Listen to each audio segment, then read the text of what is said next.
How do I drop? The live stream is starting now. Okay, thank you. Good morning, everyone. We have the Tuesday, September 8th meeting of the Planning, Resource, and Development Committee. And I see by our screen profiles that all members of the committee, including Board Chair Dave Bartlett, are present. So we do have a quorum. Excuse me. Let's begin with the approval of the minutes from the August 25th meeting. Do I have a motion to approve?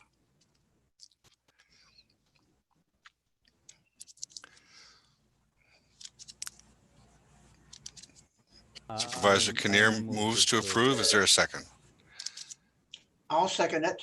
Okay, Supervisor Bjork. Any corrections, discussion of the minutes from that meeting?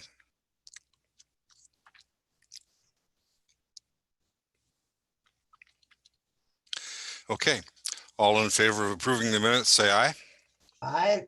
Aye. Aye. All opposed? Motion carries and the minutes are approved. Excuse me. We have no public hearing today. We do have a lot of items on the agenda, and one of them involves the presentation from our CFO, Keith Stry. So without objection, I would, rather than keeping Keith on the phone until we get to number 8 on the agenda, I would request approval to move that item to the beginning of the agenda, if that's okay with folks. Any objections to that? Okay. Then what I'll do, so we'll be talking about the revised 2021 budget for solid waste and recycling. And maybe to start with, ask Morgan to sort of give us a review of where we're at. A lot of things have been happening, difficult decisions to make, but maybe Morgan, you could fill us in on where we're at. Yep. Can you hear me? Yep. Okay. Well, I wish I had better news, but we have been arranging meetings with our participating municipalities, and our last one was in August of this year to share with them what our projected 2021 per capita rate was going to be. So we were forecasting and had approved through solid waste and recycling and PR&D an increase from $23 per person to $60.05 per person. And we set a deadline of August 19th for municipalities to circle back with us and let us know, yeah, they're in, or no, they're out. They're going to find their own way to do their recycling and or solid waste. So on the August 19th deadline, we received confirmation from 6 municipalities that they wish to remain in the program at the $60.05 per capita. We had 11 that said they're going to withdraw to become their own RU, their own responsible unit for recycling. We had 9 that didn't report. Shortly after that meeting, I think everybody came to the same conclusion that it would be in everyone's interest if the county could propose an optional program for 2021, a fee-based program for non-mandated, non-landfill materials, things that municipalities would not be able to dispose of via typical curbside recycling contracts, things like tires, batteries, electronics, those sorts of things. So we put together another proposal with a different per capita rate for participation in that program. And that was basically a 2-pronged approach. One was a program that would exist at the Dunn County Transfer Station only. All the collection sites would be closed. We would discontinue all commercial and residential trash and recycling of mandated items. We would only operate the transfer station. We would operate a year-round hazardous waste collection and disposal service, so we wouldn't have the need to assess the cost of a clean sweep, which was, I think, a really, really good program. We would accept construction and residential construction and demolition material, including bulky items like furniture, rigid plastics, that sort of thing. And we put a per capita out for that. Excuse me. For the non-mandated services, we had $29.91 per person, and for the other prong of that, it would be administrative responsible unit programs where we could oversee all of the regulatory reporting, ordinance enforcement, education, and outreach for anybody who was going to operate either their collection sites on their own or provide privatized services for residents, but didn't want that administrative burden that's required of the state of Wisconsin for reporting all of the metrics of a responsible unit. That per capita would have been $6.02 per person. So we set a September 2nd deadline for that for the municipalities to let us know if they'd be interested in that. Only 2 municipalities opted into both of those services. That was Elk Mound and Rock Creek. 17 of the other municipalities said they would not be interested in those services and they were going to seek their own RU. 7 of them did not report by that deadline. So unfortunately, what we have is after we looked at the original reports coming back from the municipalities who said they would opt in at the $60.05 per capita. Clearly, there wasn't enough participation there to keep that number at $60.05, and it ballooned as soon as we calculated the amount of municipalities that were pulling out, and it was, immediately unattainable for those wishing to remain in. So the unfortunate conclusion is that our program will terminate December 31st this year. We will not be administering any programs or services in 2021 after 30 years of operations, which is really a sad day for the county. So what we have in front of you here is all of this has been obviously happening really fast. So we're working on putting together a spreadsheet for the new 2021 solid waste and recycling budget, which will be a closure budget, unfortunately, and that's going to just include the closure of all of our facilities, potentially the sale and distribution of our assets, et cetera, et cetera. So worked with Keith on basically a bulleted list here of things that I can review quickly for you so that you know what the Solid Waste and Recycling Management Board approved last week. So many of the municipalities that opted to withdraw have a desire to run their collection sites on their own and work with the state to become their own responsible unit because they think that they can do it cheaper. And so we have a variety of equipment at the collection sites. What I've proposed here and what the Solid Waste and Recycling Board has approved is that we could sell the Seabright 5060 compactors and receiver boxes that are installed at the sites. Those are mainly what are used to compact the municipal trash at the sites, and they have an excellent residual value, whereas all of the other equipment at the sites has long ago depreciated fully. That would include the offices, the oil collection station, the recycling boxes, the outhouse, et cetera, all of those other structures at the property. So my proposal that I expressed to Solid Waste and Recycling was that I've also worked with Nick Lang on the legal issue of selling directly to municipalities versus a need to go to auction, and I think we've figured that out, and that was the direction of the Solid Waste Board, that there would be a desire to sell directly to them. It would be to the benefit of the county and the municipalities interested in purchasing those items. The value at the time of installation for the compactors was $22,524 per unit, and that means a compactor and a receiver box together. One doesn't work without the other. So at the 3 largest sites, Boyceville, Colfax, and Elk Mound, we've got 2 compactors, 2 receiver boxes, and at the smaller sites, we just have 1. So my recommended sale value per unit, after talking with our compactor vendors on what an appropriate resale would be, given how old the equipment is, it's very young and it's in great condition. So my recommended sale value was $50,000 per unit. So at each of the large collection sites, that would be $30,000 total for the 2 compactors and receiver boxes. And at the smaller sites, it would be $15,000 obviously for 1 unit. So what I'm proposing is to include at no additional cost for anybody wishing to purchase that equipment. We would include the site offices, which include the electronic security locks and the cash safe. We've got the storage shed, the outhouse. We've got the roll-off recycling boxes, one for fiber and one for containers, and then the oil collection tank system as well. And the board did approve these recommendations last week at their meeting.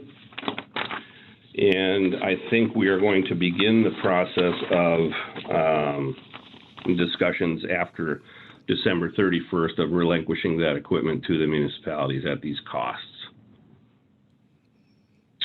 If we move down a little bit, Tom, total potential revenues, keep on going, I'll tell you when to stop.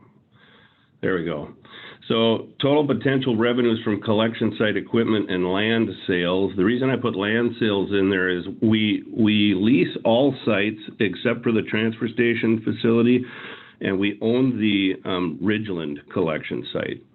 So we do have some sale value, some assessed value to the Ridgeland land in addition to the equipment at that site, whereas all of the other sites we lease for $1. So there's, no land sale potentials there. But if we look at the total potential sale revenues from collection site equipment and land sales, we're looking at about $151,875 in revenues. Now, if any of the municipalities decide, which I don't think they will, at least for the ones that want to operate a site, I don't think they're going to want us to remove equipment and take it out of there. But if we did, I've got estimated costs for dismantling, and that's about $2,500 per site to remove that equipment, and we could take it to the transfer station for storage and eventual sale at auction. Now, at the transfer station itself, we've got some mobile and stationary equipment there that has value. We've got the 2018 Caterpillar 926M loader. That was about $185,000 at the time of purchase. It is in very good condition. The recommended sale value on that would be right around $100,000 for resale. We have the 2018 Bobcat S650 skid steer. That was $38,532 at time of purchase last year. It is in very good condition. Recommended sale value on that, $30,000. Then we have a 2013 Hyundai Forklift. The time of purchase was about $20,000 on that. It is in very poor condition. Those are pretty high engine hours, and the machine is used, year-round, outside, inside. It's really a warehouse fork truck. So it has some mechanical issues as well. So we're looking at a resale value there of about $2,500. For stationary equipment, we've got two balers, the large horizontal Titan 6EC baler. We paid about $70,000 for that at the time of purchase in 2014. We just had that machine rebuilt for the third time, at least the internals rebuilt, so we know those are good. Recommended resale value, however, on that machine, it's a machine that does not have a good reputation in the industry, and we've had a lot of problems with it. I think about $10,000 in resale is about all we would see for it. And then we have a 2014 Max Pack vertical baler. That's the one that we use for baling plastic film. Value at the time of that purchase was about $12,000. It probably has a residual value of around $4,000. We have the 2017 Dodge Promaster cargo van that was purchased for resource recovery. Value at the time of purchase, $29,354. It's only got about 30,000 miles on it. It's in very good condition. We should easily see $20,000 on it for resale. We have a 2009 Express cargo trailer that's used for our mobile recycling that we let people use to have, when they have parties and things, we have all of those recycling collection bins that they can sign out. That's what's used to handle that material. Value at the time of purchase there, $5,300. Got about $2,000 of resale in it. And then a couple smaller items. We've got a pro riding lawnmower at the transfer station for when vendors could not accommodate mowing the property. That's got probably $1,000 of resale. We've got the 20-acre land at the transfer station we purchased for $176,000 a couple of years back. Recommendation there is absolutely do not sell that, and the other recommendation is the transfer station and PDO facility and land of that collective there. Also do not sell that. And the reasons for that is we're not really sure what can happen in the future. I think that there is going to be a big come to Jesus moment, if you will, between residents and the municipal officials on whether or not these were sound decisions to get out of the county program at the cost that we proposed. There may be an opportunity in the future to start another program up. It would probably be in the county's best interest to hang on to these particular assets for the time being, and that's what the Solid Waste and Recycling Board thought as well. We've got just two vehicles, two cars, a 2011 Chevy HHR and a 2007 Ford Focus with minimal resale value. One's a little better than the other. So total potential revenues from transfer station equipment and vehicle sales, about $175,500 there. And then we've got some staffing considerations for 2021. Clearly, after December 31st, the bills aren't going to stop coming in, and, we're going to need to, get the sites all buttoned up, get things prepared to be either sold or mothballed or whatever. So we will continue to have staffing hours. Reduced staffing hours for most positions. Looking at a total estimated staffing costs for 2021, about $228,000. I've broken it out there. Again, this is strictly a baseline. We had to get something on paper to work with. This is kind of a best estimate, but those position hours and assignments, could very well be variable through the first half of the year. So we'll assess that as on an as-needed basis. Tom, if you scroll down a little bit. So some other estimated services, I put some costs to this. General cleanup, shutdown costs, $5,000, mainly for the transfer station. Again, if we do the collection site handoffs through sale, we wouldn't have a cleanup and shutdown cost. We would have some revenue there. Appraisal costs to establish conditions and values.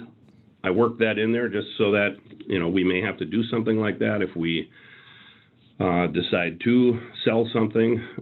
So I've worked some costs in there. Maintenance costs for plowing, mowing, security, about $10,000 we figure in 2021 for that. Total estimated services costs, $35,000. That's mainly, again, for the transfer station. Additional considerations, there are some small revenues here. The ESW landfill has an annual host fee that is submitted to the county. It's variable based on landfill volume. Last year, the county took in about $13,000 for that. It'll probably be on par with that this year, I would guess. Or next year, I'm sorry. Annual crop lease revenue for the 20-acre parcel. We do lease that out to a local farmer at $3,000 a year, so there's an extra $16,000 total additional revenue there. So if we look at, and this is just a bulleted summary, guys, of how this can look moving into 2021 for closure. If we look at the revenues versus the expenditures, we're looking at potential revenues of about $343,375, and that does not include the transportation property or the 20-acre land property that we want to hang on to for the time being. The estimated expenditures are about $263,139, so there's a net there of about $80,236. And we do have an available fund balance as of July 2020 that was calculated at $236,966. And those monies could also be utilized in support of this closure budget. So that's a brief summary of what we're looking at moving into 2021 to accommodate the closure of our facilities and services. I'd entertain any questions if you have them. Any questions?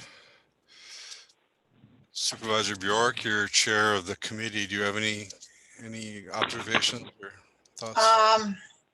I just think that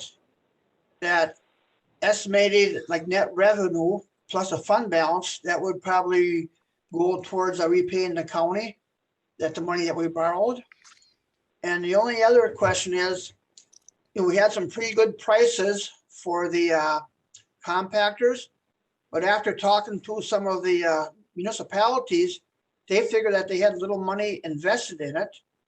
And also the land that we leased, they didn't try to charge us an arm and a leg, like $1. So if we could give those people that want to buy it back, it wouldn't be a bad idea to give them a pretty good deal, because they gave us a good deal of charging only $1 to use our land for our facilities at the collection sites. And they've been paying towards our, equipment on all their per capita every year. So, but the board voted to go with those prices. So, but I agree with them. And I've been hearing people also saying that, that $60 that we proposed last summer, after they got checking things out, they were kind of sad that they didn't take it right now. But so that's why it's a good reason to maintain keep the transfer station plus that land, because we never know what the future is going to hold. So that would be my comment. And I think these are pretty good prices, and we got to start someplace. Any other questions?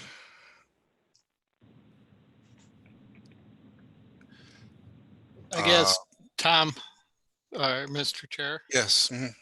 I'd just Dave. like to make a comment that I'm disappointed in the fact that we're getting out of the business. We don't really have a choice, but I totally agree with Supervisor Bjork that being a chairman of a township and looking into the costs going forward, they're going to be well over the $60 per capita fee that we could have went with if everybody would have stayed in. I realize that that isn't the case for every township though, and that's the problem.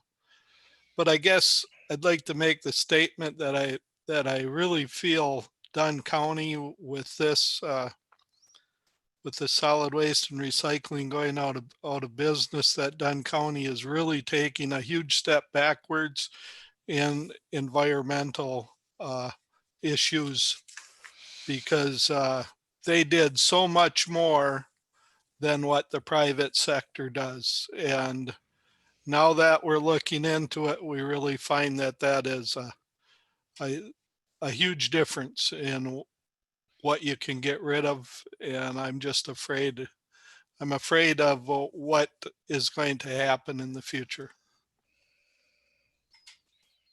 Thank you. Thanks, Dave.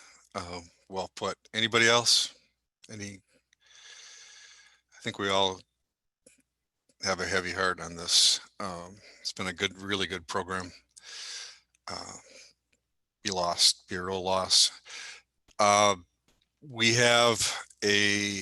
need to do a recommendation for a 2021 budget revision. Mr. Strike, are you going to talk about that? Certainly. Thank you, Mr. Chair. Agenda item 8 is where you're looking to more or less give your endorsement or your thoughts or recommendation as the standing committee to the executive committee for its conversation tomorrow about the 21 budget. Morgan laid out the high point details. Obviously, this is rapidly developing. But yeah, he laid out essentially what we're asking for your endorsement or recommendation on to the executive committee. Okay, so just to be clear, the recommendation includes staffing for 2021 in order to provide for planned drawdown of the program and the sale of assets. That's correct. Okay. Would anyone care to make a motion recommending that this revised 2021 budget for solid waste and recycling be forwarded to the executive committee? I'll make that motion. Gary Bjork. Thank you, Supervisor Bjork. Is there a second? With reluctance, I will second, Mr. Chair. Thank you. Maybe I should clarify, Keith, does this go to the executive committee or to the board? This actually goes to executive committee as part Okay. of the budget presentation tomorrow. That's what I thought. All right. Any questions? All in favor of the motion as presented, say aye. Aye. Aye. Opposed? Okay. So exec will have a chance to talk about it further tomorrow, and then it'll be part of the budget deliberation for the entire board. Thanks a lot. And thanks for the good report, Morgan, and all the staff there.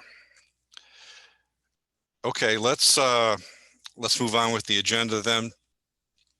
We have a land information presentation of online tool to summarize water sampling data. And I think Rachel Wells is going to be available to help with this. Are you on, Rachel? Yep, I'm here. Can you hear me? Yeah, very much. All right. I'll just share my screen here in a sec.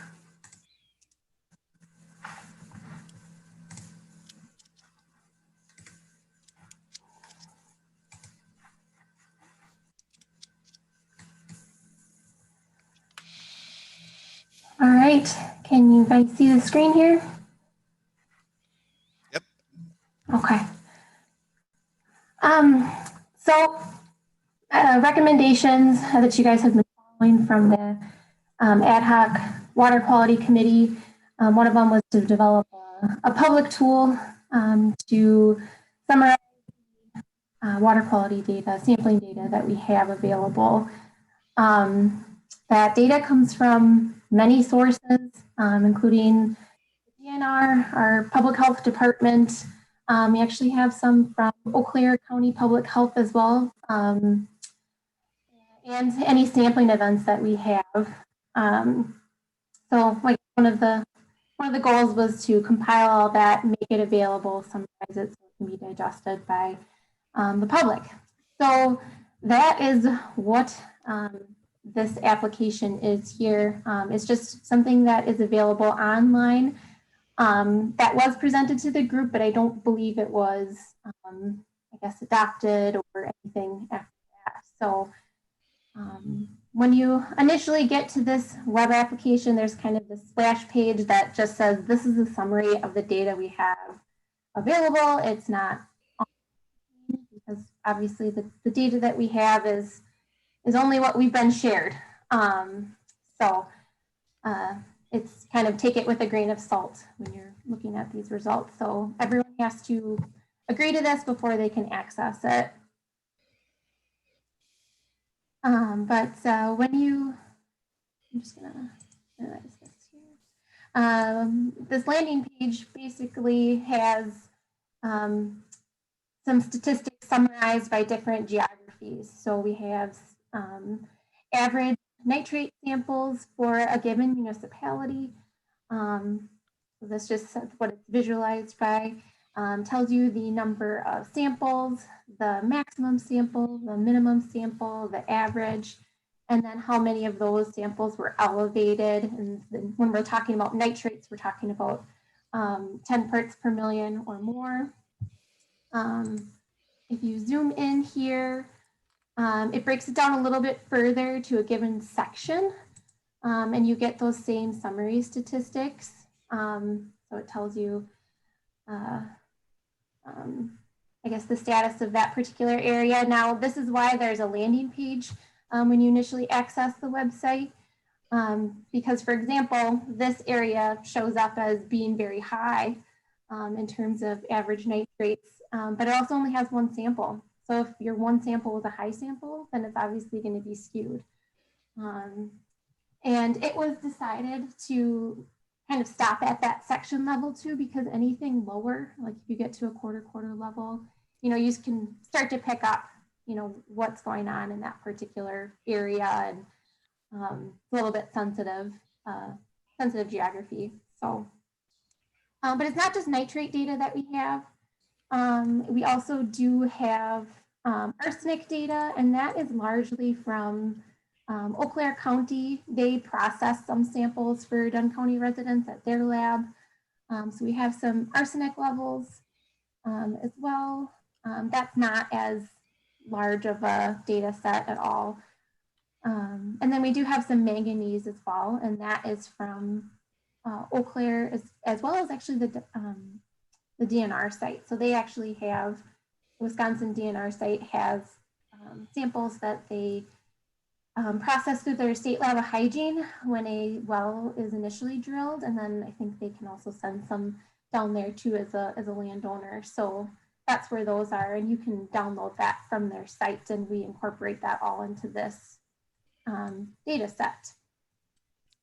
So this is just percent elevated. So if you want to get a high level view of the samples that we have, how many of those are elevated.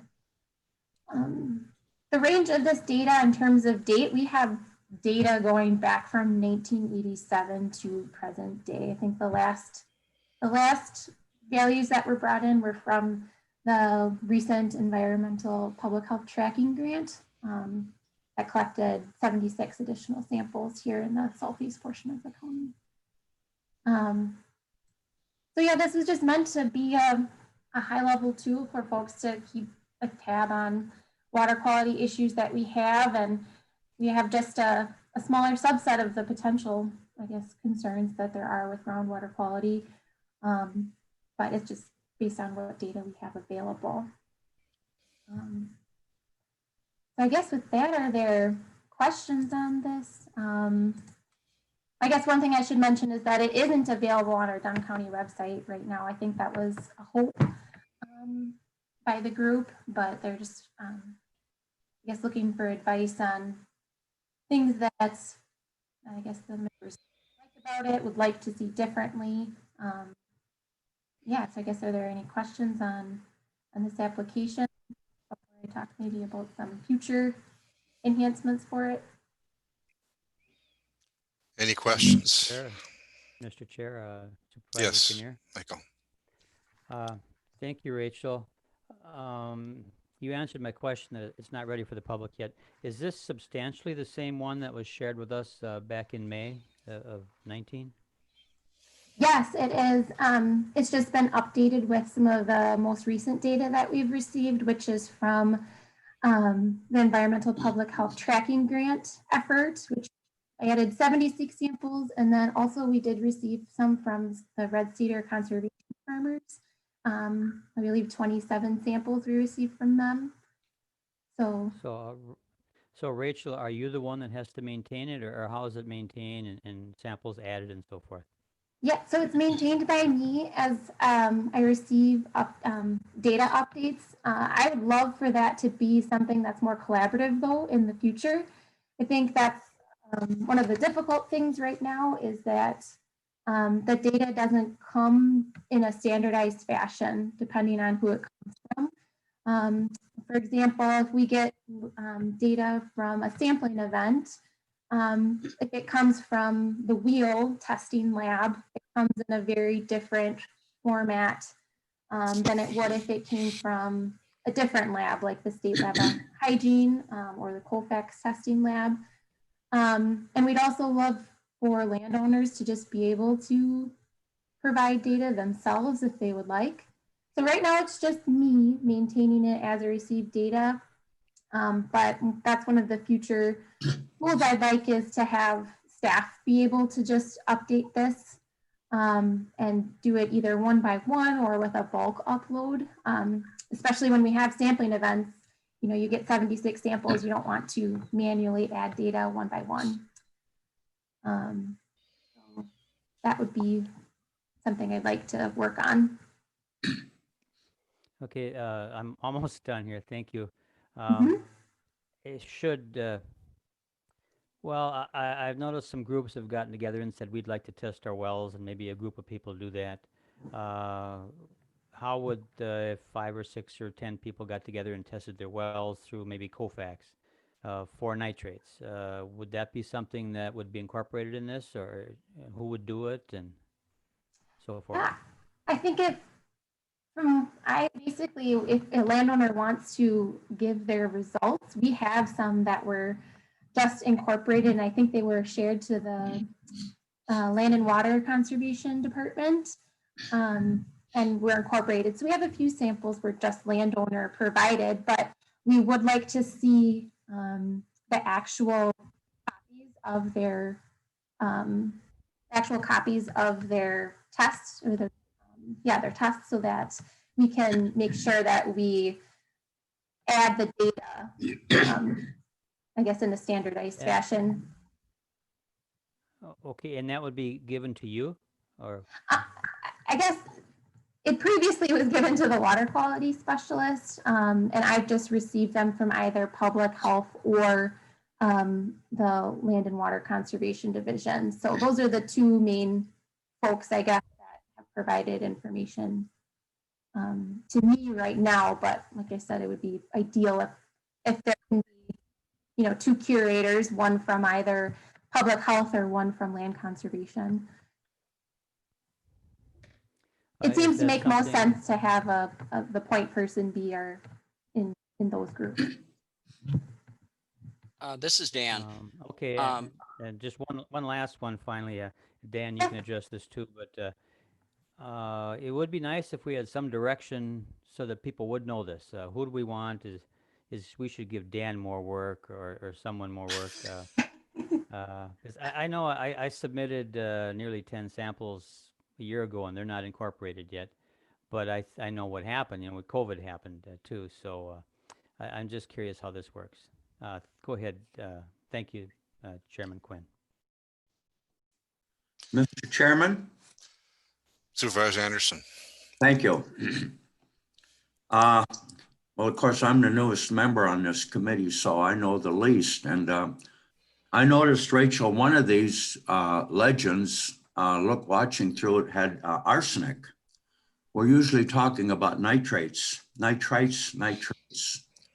I will say to you that I live in a town of Menominee right on the edge, have my own well, and I take a water sample each year and take it to Colfax and have it tested, and it's usually always safe. But so my question is twofold. We don't talk about arsenic, it seems to me, as much as nitrates. And the second question is, because I go to Colfax, I was told at other meetings that this information doesn't always get recorded. Am I correct in both of those assumptions?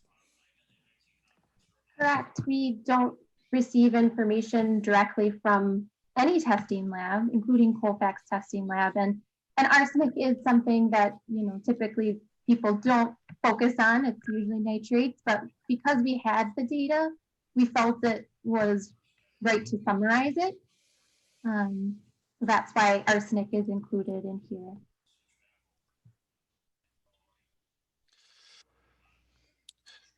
Dan, you had a comment? I guess right now, I mean, if anyone offers to give us their sample results, we take them, but we do not have a real good system. But I know that, you know, Keith is getting some. We've had some, you know, dropped off here in the office.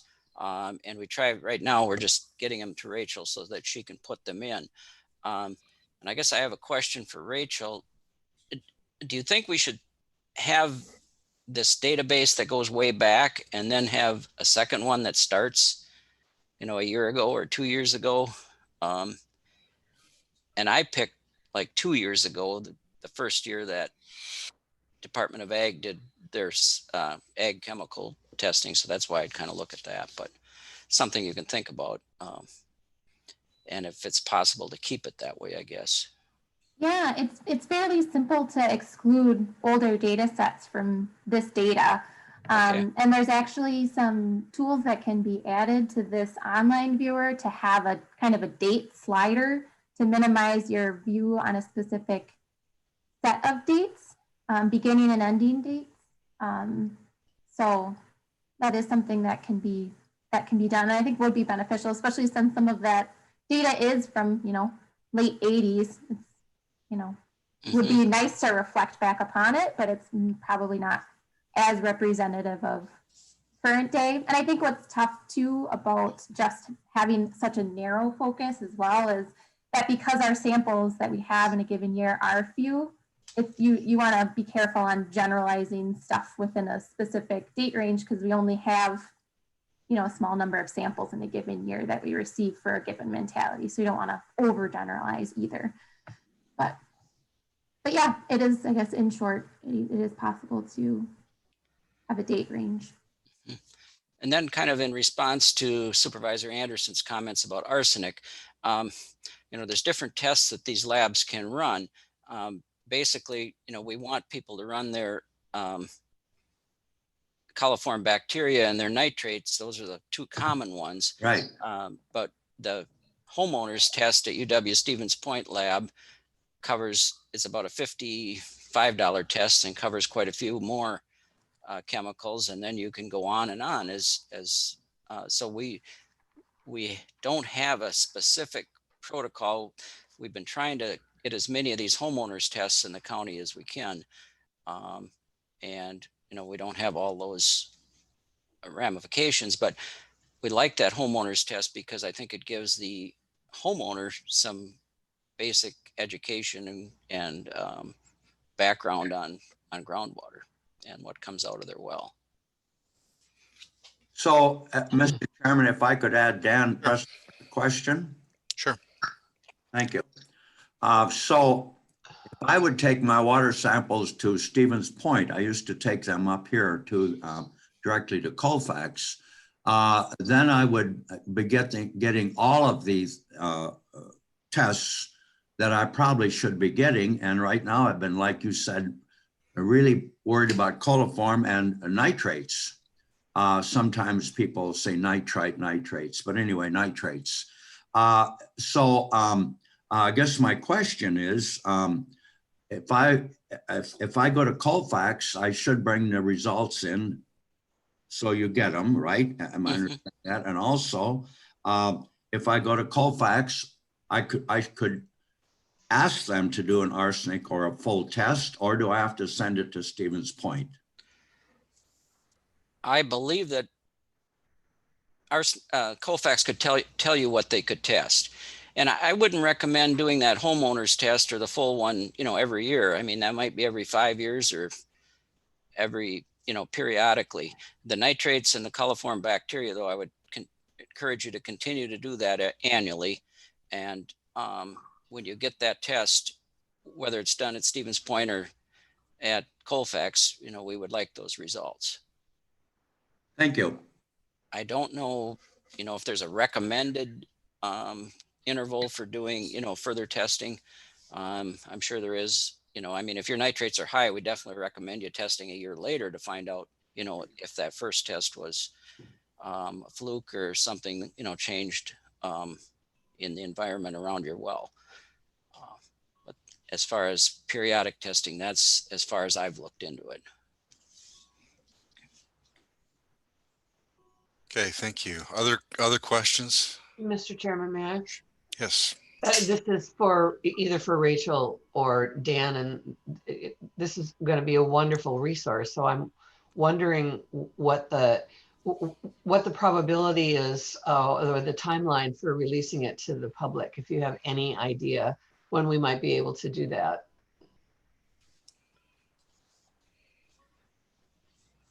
I don't know. I mean, I feel like the data is ready. I guess it would be nice if there was maybe a little bit more comment just to say, we like this, we don't like this, but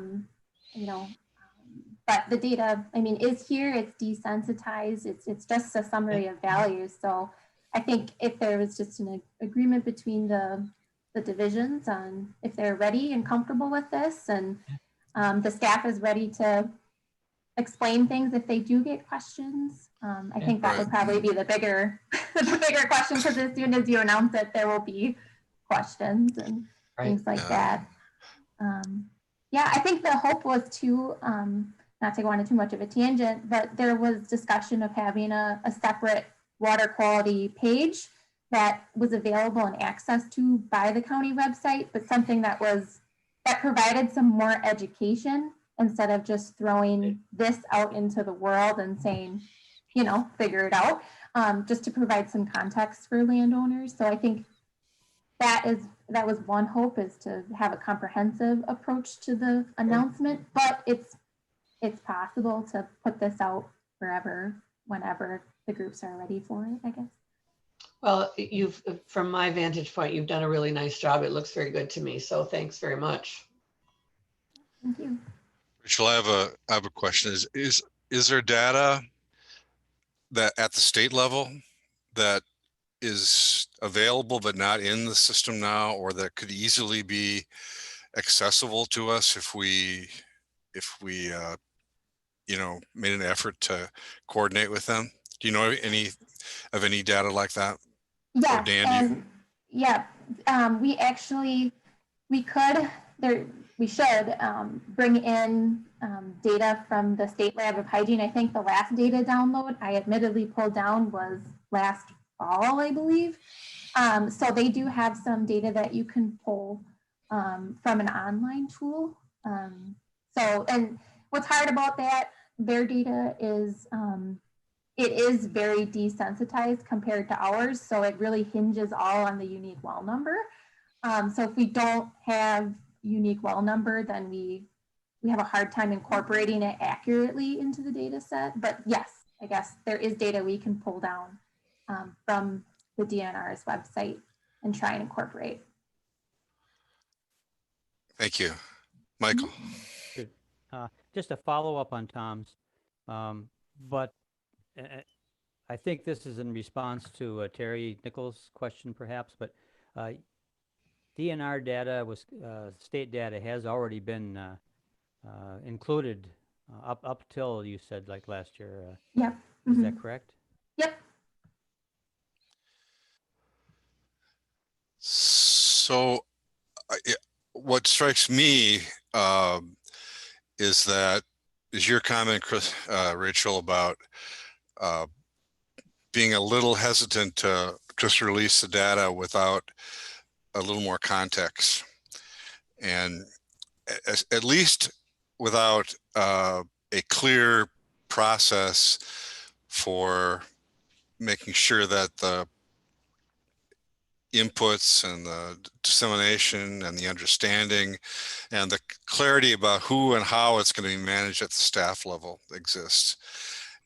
That would be my feeling. Before we did that, we should have some clarity within the staff about how they're going to manage it and be able to explain that to the public.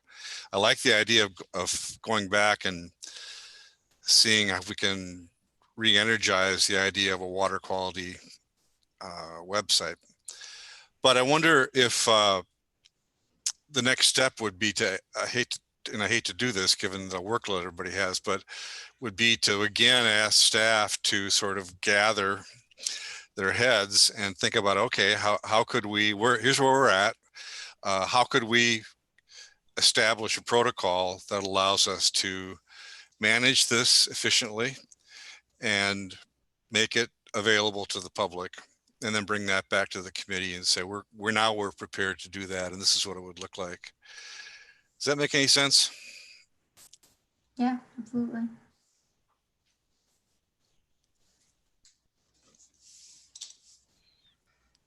I don't want to put this off, it's really good work. And I think it is the building blocks of what is a really important program that was a high priority coming out of the water quality task force. So,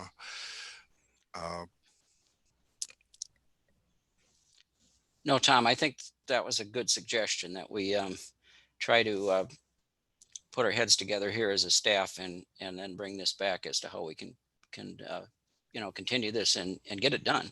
Yeah. Anybody on the committee have any thoughts on that, or is that okay for a next step? Sounds good, Tom. Get it going. It is. All right. Really good work, important work. Thanks a lot, Rachel. Appreciate it. No problem. Appreciate doing it. Let's see. Next topics are sort of reports from the departments. So maybe I'll just go through them. You all got them in your packets as part of a written report. So let me just go through them, and if there are any questions, we can have staff respond to them. Register of Deeds monthly report. Are there any questions, or are there any particular points you want to make, Heather, to this? But any questions from the committee?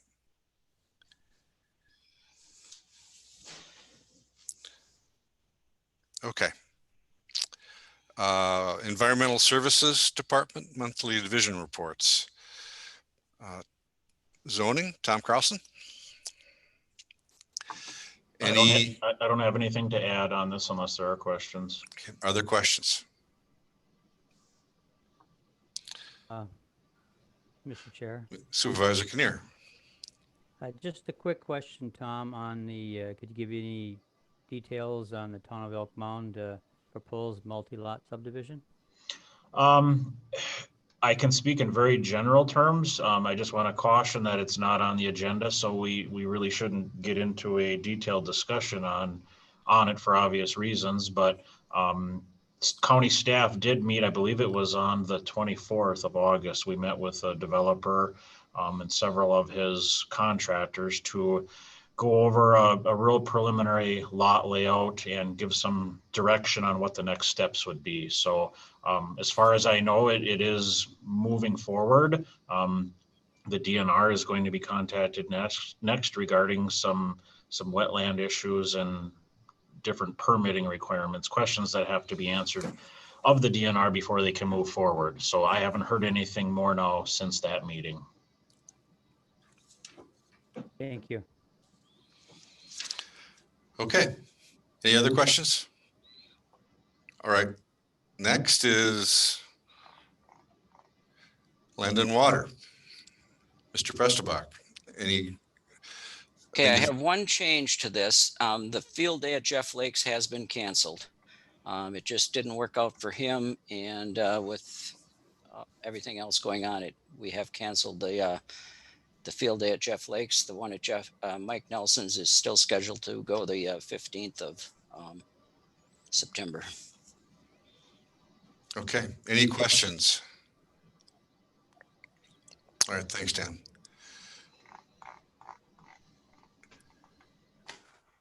Planning and zoning.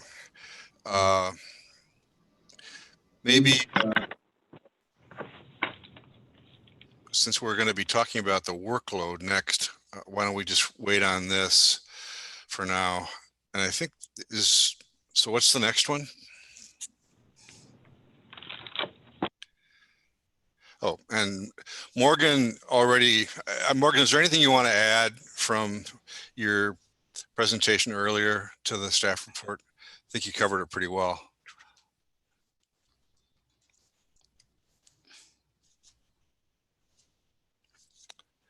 You're on, I think you're on mute, Morgan.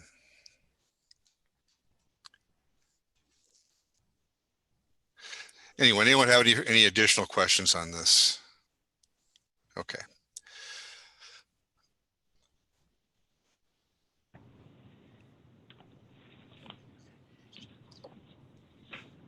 So we're back to the Planning and Zoning Division discussion. Am I on, Mr. Chair? Yeah, Mr. Coulson, do you want to go back up to your report, or do you want to? Oh no, what I'd like to do is ask Tom Carlson. I did put fill in for this discussion a report that I worked on. I was here yesterday and finished it up so that there was something for the staff to review. And I apologize that it wasn't there in time for the packet, but I knew it was important, and so I did make sure that I got it done before the committee, so that at least you can see it as we go through it. And so, so Tom, did you find that it's called the revised? I think it's called revised.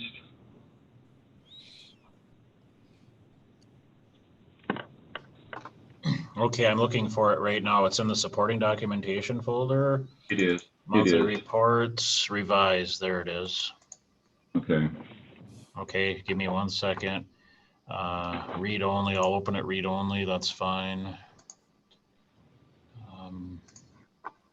Give me 1 second here. Yep, well, that's coming up. I was going to give a report similar to this to the committee around this time anyway, just to alert you as to where we're at. But then we had some complaints from the plumbing community, and then I was directed to do a little bit more detail report than what I was originally planning to do. But so here's what it is. I want to speak about staffing, our workload in general terms, and what I want to talk about is where we're at, how we got here, some of the results, some options, and then looking for some direction from the committee. So So where we're at, and I want to just briefly talk about this because some of these things happened years ago, and either there's new committees or maybe we just need to be refreshed as to where we're at here. So, but basically where we're at right now is there's just too much work for the resources at hand. My staff has done an outstanding job of managing their work within the confines of resources available, but they can't keep up, nor can we get ahead. When we were fully staffed, we had 5.75 people, and we had a robust workload then. My staff has been reduced, my department has been reduced to 3 people, but the workload has and continues to increase. If that workload were shared equally, which it isn't, nor can it be, each member in P&Z is doing the work of 1.92 people. That's the main reason why it's taking longer to process sanitation and zoning permits. This isn't a complaint on our end. It's just a reality that we're working as hard as we can with the resources, but there's just more to do. So how do we get to this position, to this point? Well, it started back when Ben's position was not filled, and his sanitation duties were passed down to Michelle and her plate was already full, but because she's the only one in the office that has her credentials to do inspections. And so from that point on until through today, her priorities are sanitation first, second is zoning, third is complaints, and then last, office and everything else. And she continues her priority to be sanitation. Ben's zoning duties were passed down to Michelle, Addison, and myself. And during the construction season, Addison's duties shifted from 70% planning to 70% zoning, just so we could keep up with that workload. And then any zoning that Michelle couldn't get to ended up in my office. When Nancy's position was eliminated, we had to shift that workload to staff, and so she did. Some of the main things she did. She deposited the fees collected, and we have to account for those fees. Where they came from, how much the fee was, who was collected, where it's going, before you can even deposit the fee. And she used to do sometimes 2 deposits a week, and now we're down to 1 deposit a week, and it's about 4 hours that we spend on that. And that was placed on Janet's in her duties now. Data entry of sanitation and zoning permits. We process or issue 300 plus permits a year. We have a new software, GCS, to can track that, but all that data has to get entered into there. The secretary used to do that. Now that is passed down to Janet and Michelle. The public hearings, both BOA and stuff for the PR&D, she would schedule the BOA, send out all the public notices to all the parties that are required to get the notice. She would make minutes from the BOA transcripts, take minutes at the PR&D, posted everything. All of that duties was passed on to Addison. And then there's about 10,000 systems that we have in sanitation systems that we have in the county, and by state law we're required to send out or maintain or have them maintain those things on every 3 years. So about a third of those notices go out every year. She used to send out, collate, find those people, send out those notices, and then as they came in, she would enter that data back into GCS so that we would know who has been maintained, and then we could send out notices for those that didn't come back and remind her we didn't get it a second time and maybe even a third time. That work was passed is waiting to get passed on to staff. We have a stack of I don't know, it's probably 6 inches tall of reports that have come in. We're hoping to get to that after freeze up to see where we're going. That's a little problematic because we'll also be looking next year to send out another 3,000 notices, and those have to get coming in. And then just the general office, answering the phone, responding to emails, assisting with clients, those duties were passed down to Janet, Michelle, Addison, and myself. When Addison left, his position wasn't filled, and all his planning-related duties were passed on to me.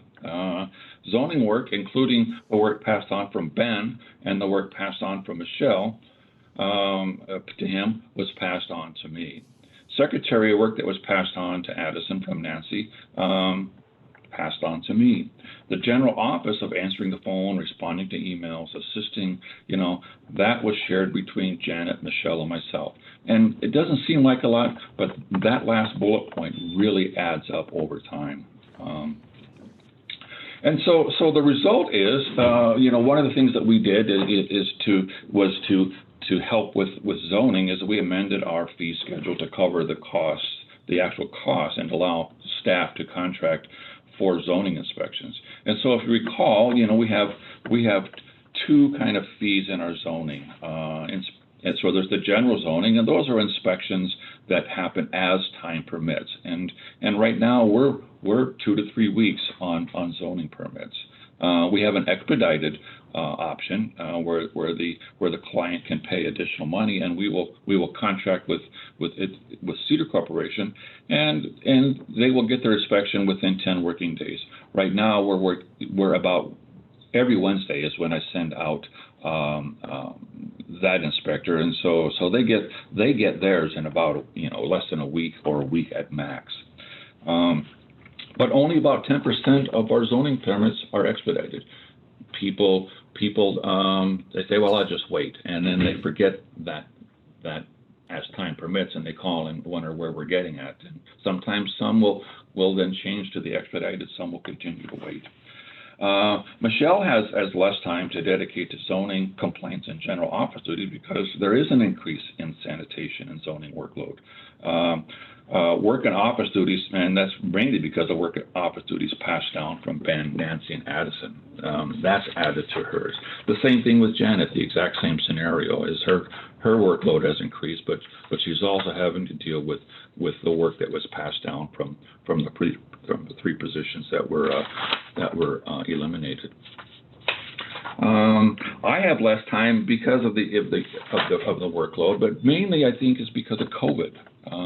There's a big learning curve that we've had to go through, and it's resulted in time spent for myself on general office duties. And I reported this in my monthly report, but it's collecting applications, kind of drive-by government now, and somebody has to be there to collect those. Collecting and processing the fees, organizing zoning permits so we can get them out, collecting and sorting the mail, scanning documents for staff that they can't get at because they're at home, and the increase in phone calls.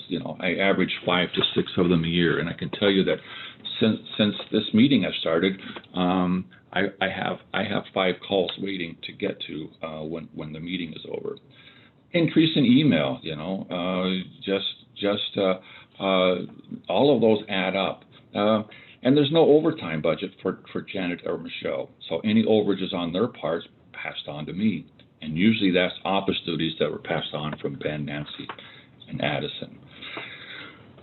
So we know that just recently the plumbing community, they started complaining that it's taking too long for P&Z to issue permits. We've been as far as 3 weeks out with our sanitation permits. I took on we're about a week out right now because I took on all the zoning work. I took that away from both Janet and Michelle, and I've been doing the zoning work, which has reduced our sanitation to about a week. But that also comes at an expense. The main thing that I haven't been able to get to because of zoning is reduced time spent on the comp plan. We're at a position where any change in our schedules, something has to suffer, and so I felt that it was important to get the plumbers back on duty on schedule because those permits affect zoning permits, and we're already 2 to 3 weeks on zoning permits, and so the comp plan has taken a hit in terms of time that can be spent on that. And so what are our options here? We really have 3 main options.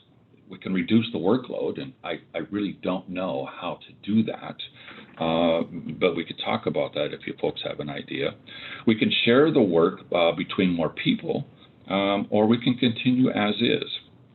And so If we were to share the work between more people, there's a couple ways we can do that. We could hire a zoning enforcement officer and a secretary. That was going to cost us between 30 and 120, 30,000, 120. And there's some positive and negatives to that.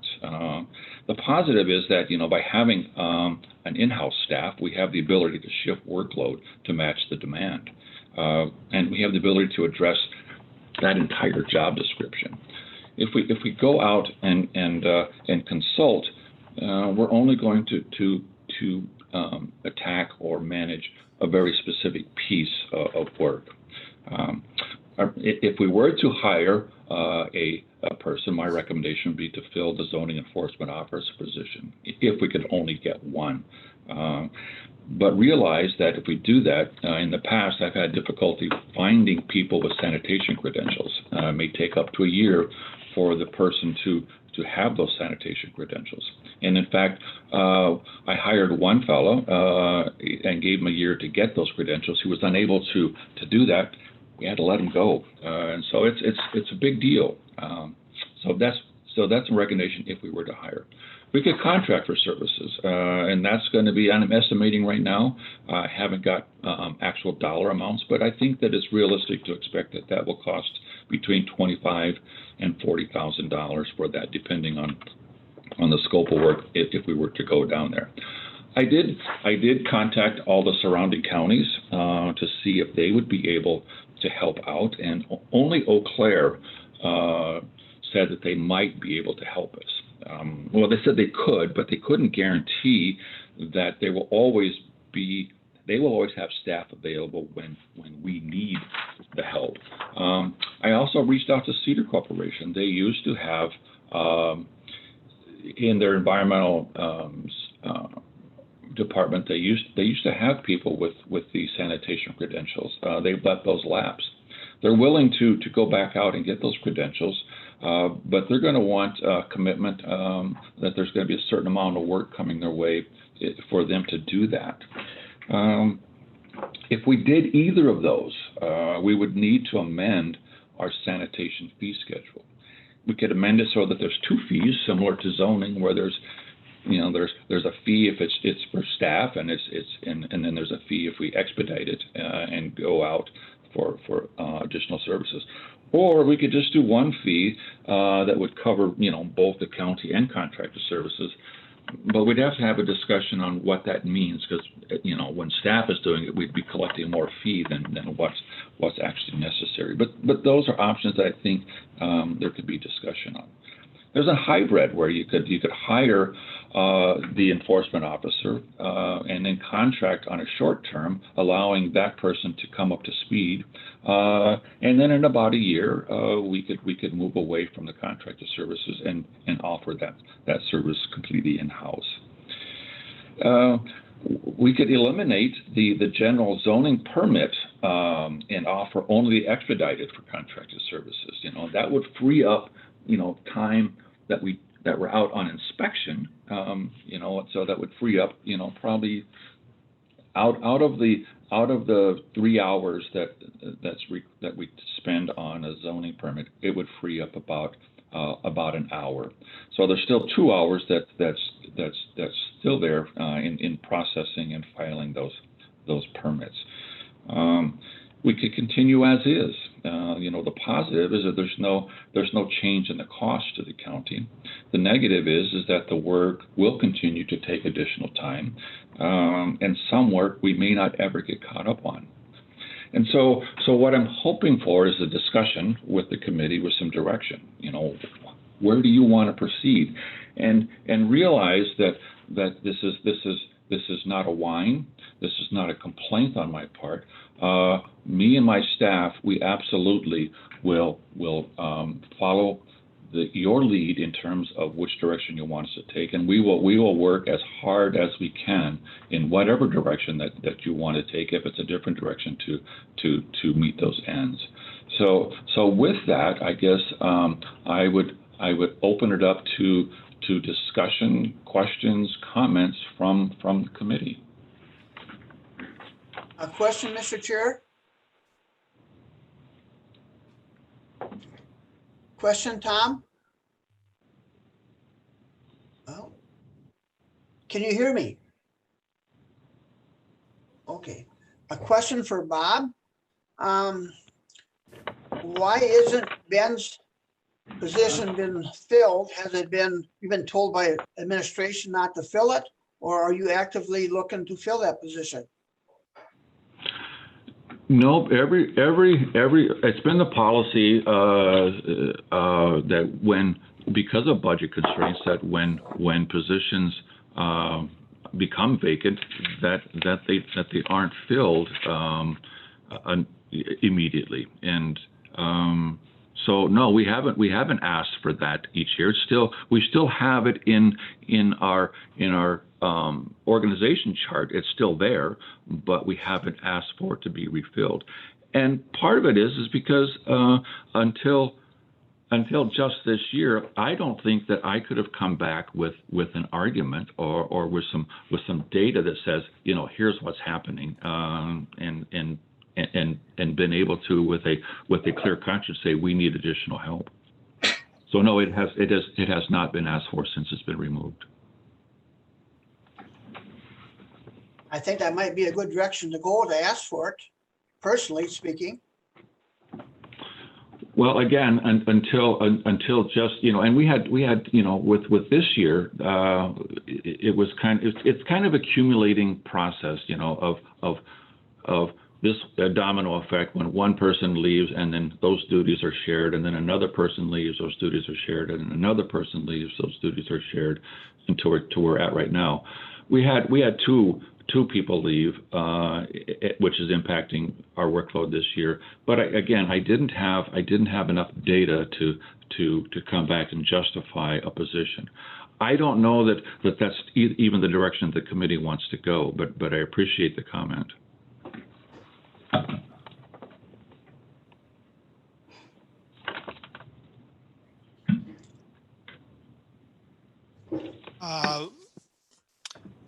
Bob, I have two questions. The first one is you're contracting out to do some zoning. Is that correct? Correct.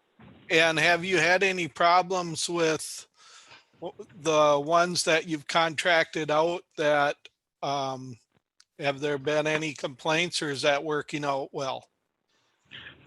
Actually, thank you, Mr. Chair. That's a great question. That has actually worked out great. I just wish that there were more people that would opt in for that. And so no, we've had zero complaints, mainly because zoning inspections are pretty straightforward. There's a learning curve, but I get the same person. At least this year, I've had the same person. I've dealt with two people over at Cedar Corporation, but right now I'm dealing with one person. They've gone through the learning curve. They pretty much understand what it is that we require for those. But if he has any questions, he always calls me on the phone, and we work it out while he's on site. But no, we have had zero complaints. And those that do opt in are very grateful that we have that, because they have schedules that need to be met, and they're happy to pay that fee.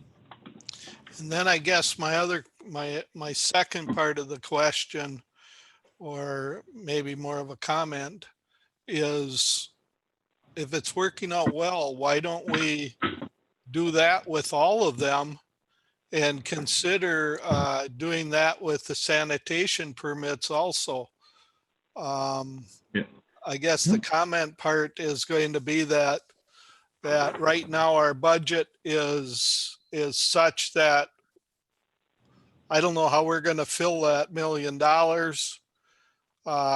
in tax levy that we need to come up with other than borrowing. And we've got about $3.5 million in borrowing already in the budget for capital. So to start adding positions this year, I just don't think that's going to work out. I don't know how it will. So I guess my comment would be to contract out with more if it's working out well. Yeah, I don't remember, David, if you were involved when this whole fee schedule thing came about, where we created, the two options for zoning fees, but one of the reasons, and I guess probably the only or the main reason that we're offering two fees is that A, the fee is intended to cover our actual cost. And there was some reluctance in the beginning on the committee to even increase the fees for a lot of reasons. But there was considerable discussion about keeping the fee to cover the actual cost, and so that's why there's two fees. One, our costs, in-house costs, are substantially less than when we go outside in contract, and so we give people that option.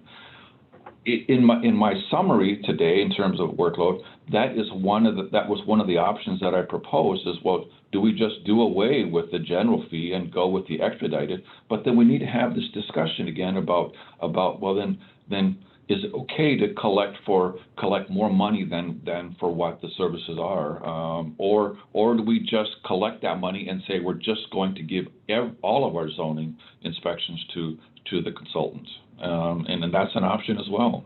I don't know if you were proposing, Dave, to only have the expedited and then farm all of that work out to them, or that we would still do some but we just have a single fee. No, I was proposing have them do it all. That would free up your staff. Yep, and as you call in my report, that would free up the inspection time. It doesn't free up the time that we have to do to process and to get ready for it. So but it would help. It absolutely would help.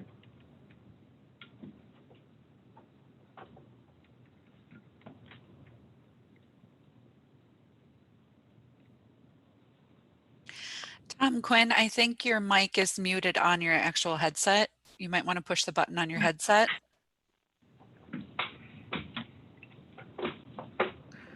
It's on the cord. It's a round button.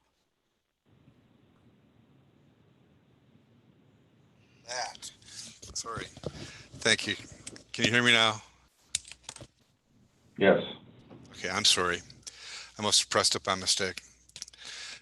You think I'd know by now. I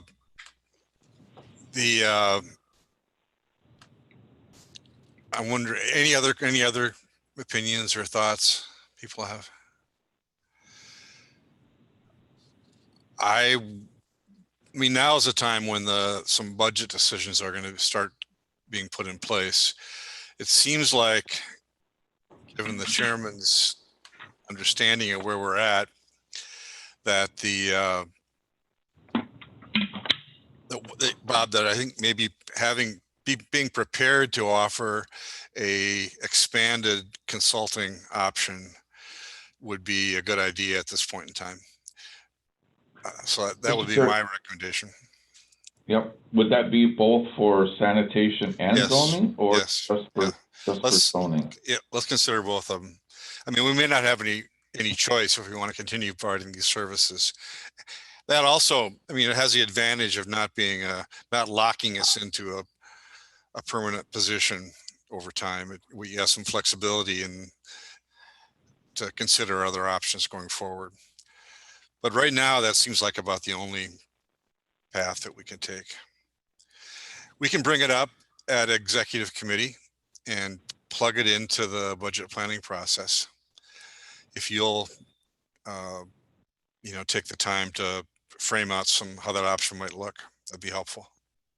Yeah. Chairman. So. Go ahead, Bob. No, I'll wait because you may be talking about what I was going to talk about. So go ahead, Supervisor. Yeah, my question is, I mean, it will require resources to expand the consulting work. So the only option is to increase fees, or are there other options for payment? I mean, if we pass on that workload, there's obviously going to be additional cost to the division. Absolutely. So the And idea just- is to increase the fees to cover those costs. Chairman Bartlett is shaking his head. Yes. I believe that's the direction, and that's kind of, that was the exercise that we went through with the Right. zoning with you folks. And so we were able to figure out our costs and the consulting costs and Right. made a schedule based on that. I guess I could still do that same scenario, and then either the committee or executive would have enough information to say, well, they'd like to have one fee or two fees, to cover those costs, and then we would go from there. Just realize that this option isn't going to relieve where we're at today. It won't help this year, and there's really not much we can do this year. By the time we got around to changing a fee schedule and getting that all the way through, we would be near the end of, at freeze up, which is sanitation drops off substantially. Zoning drops off, but not as drastic as sanitation. So I don't think there's a other than a contingency fund request, which I didn't put on the option. That's the only way to relieve the situation for this year. I was really looking at next year in terms of things that we could do. Right. Mr. Chairman, Yes. Tom or Bob, which would be the best for our citizens, like the best value? Have it done in-house or have it done by consulting on the long term? Well, that's kind of a loaded question because all of you are citizens, and I think that, and you all have different opinions. I think that people in general, they want to pay as little as they can for those services, and that would be their option. That would be their preference. I can tell you that, again, the differences between consulting and in-house. The consulting, we're only focusing on a single issue. In-house, we could shift workload and could do things on the fly and get at more things. But I think that the reality is that the general public would say, whatever costs me the less to get the same amount of service, that's what I want. Thank you.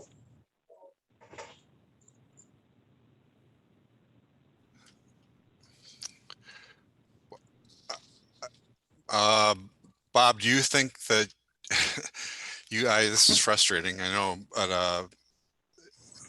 and as you said, it was hard to know exactly what the status would be until you had a little bit more experience and until we found out how the year was going to go and how the dealing with the virus was going to happen. But do you think that based on this discussion, you have enough information to sort of propose some more concrete steps? Yeah, I believe so. I guess the question I would have is, at which executive are you hoping to bring this up at? Because that's going to drive, when I can get at it or when I have to get it to you. Well, it's not on the agenda for tomorrow. I can bring it up as part of my committee report so that it's on the radar screen. I guess I'd say get these options together as quickly as possible, but not by tomorrow. Oh, well, thank you very much. It's all right. We may have a beer this evening after work. Okay, I know that's not a very satisfactory. One Mike, final go ahead. Bob. Just to make sure we're all talking about the same thing, Bob, what is it that you're going to do? I am going to look at adjusting or amending the fee schedules, both for sanitation and zoning, where we would well, the zoning is already in place. We know what it costs to do consulting there. I would be looking at coming up with a similar schedule for sanitation, where we know what it costs right now to do it in-house. We'd be putting together a fee And just for sake of discussion or clarity or consistency, I would still call that expedited. I don't know that we can really expedite sanitation because the plumbers, they have schedules, and when they turn in something, they already have schedules and stuff. And so for them to call up 2 days before and say, I need this expedited, that's probably not going to happen. But for discussion purposes, it will be called expedited. So there will be two fees listed for sanitation, in-house or general and expedited. And then at least we could have a discussion about collecting those fees and what that means and going forward. And do we farm it all out? So Yeah, would that thank you, answer your Bob. question, Supervisor? Yeah, thank you, Bob. And I'm just making sure I understand. And Chairman Bartlett, your suggestion was that we would end up using just the expedited, using Bob's term, on both situations. Is that correct? That's correct. Yes. And I think we can talk about this at executive tomorrow, because the recommendations for the 2021 budget are on the agenda. Sounds good. Okay.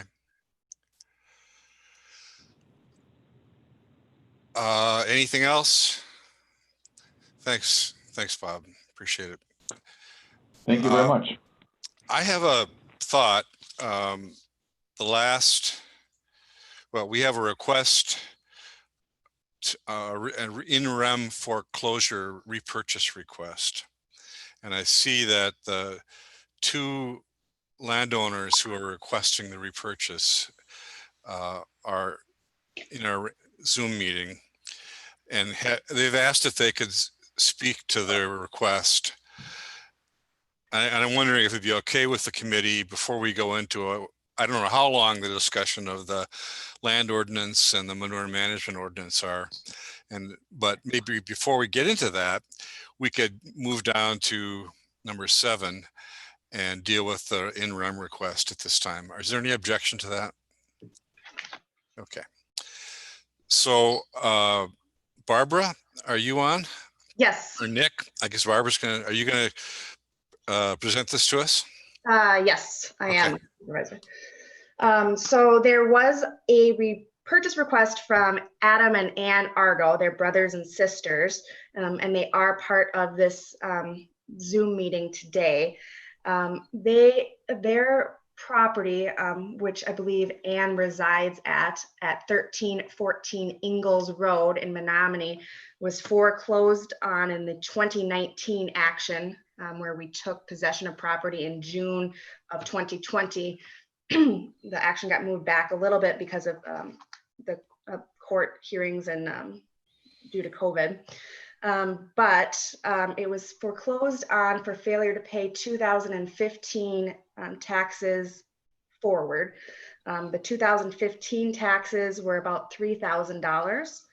And the ordinance does allow for repurchase to former owners, but for all delinquent taxes, interest and penalty to date, the amount calculated by the treasurer that would be due through the end of October for all delinquent taxes, interest and penalty from 2015 through 2019 is $21,395.29. And so that in the report is on the page 3 of the report in bold. So that's $21,395.29.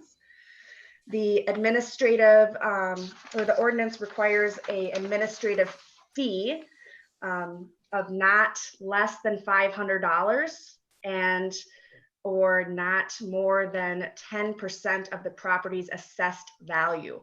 And the property has an assessed value of $140,200. And so that puts the administrative fee, which is also on page 3, $500 as the lowest, or $14,020 as the maximum administrative fee. I will note, because the committee has had interest in this before, that our process is that we send out notice and kind of outreach letters. We send out notice of the default hearing and then ultimately send out after foreclosure a notice to vacate. And sometimes we get these requests months and months and months after that notice of vacate and after judgment is obtained. And as I note on page 2, we sent out, that was recorded on July 30th, the judgment, and on August 12th was the first repurchase request from Adam Argo, and Ann Argo requested repurchase on August 18th. So I just note that although perhaps this could have been taken care of earlier before judgment was taken, once the parties realized that judgment had taken, they did seem to act pretty quickly. I invited them to be part of this Zoom meeting because I know that the committee has had questions in the past as far as what their plan is to keep taxes current going forward, how they got into this circumstance, and what their plan was to obtain the full amount, the 20, in this case, 21, between $21,895.29 up to just over $35,000. So how they plan to get that. So the issues before you are whether you want to resell it to them and what that administrative fee will be. Mr. Chairman, may I ask a question of Ms. Fagan? Sure. The back taxes, the document says 2012, you said 2015. Taxes are due from when? 2015 through 2019. Okay. All right, thank you.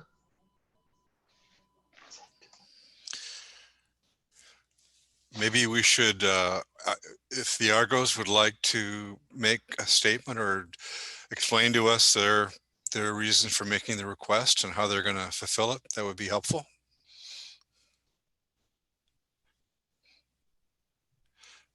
We're not hearing you, so I think you're muted. Okay. Hey, how's that? There you Hi. go. Yeah, there you go. Hi, I'm Ann and I reside at the residence right now. So I do live there with my 3 children. We've lived there for many, many years. I do admit that this was my mess up, not my brother's mess up. And once I had one bad year, I kind of didn't know quite how to address the situation and deal with it, and kind of swept it under the rug to start with until it snowballed kind of to where it is now. I do have a plan for the full amount to be paid back. I do have an IRA that will be able to get the majority, and a lender for the rest of the money by the time that you all give it to me, and if it gives it to me in. Okay. I don't know if Adam Argo, I don't know, Ann, if you're in contact with Adam. I told them that the meeting would be somewhat lengthy. He works at 3M in North Carolina, or yeah. South Carolina rather. And so as far as I know, he was still here. Adam? Yeah, I'm sorry. Hello, can you hear me? Yes, Adam, go ahead. Yeah, sorry I was muted. Yeah, and also too, just to add to that as well. So she's also getting an escrow account set up with her bank too as well. It's for future payments to prevent this from happening again. Yes, I have an appointment on Thursday. I tried to do it online. It was really strange for me. So I just made an appointment. I do have an appointment on Thursday with Royal Credit Union to open up an escrow account to make sure something like this does not ever happen again. Okay. Does anyone on the committee have a question to either Barbara or the Argos? Any discussion on possible action? Mike? I have a question for Ms. Fagan.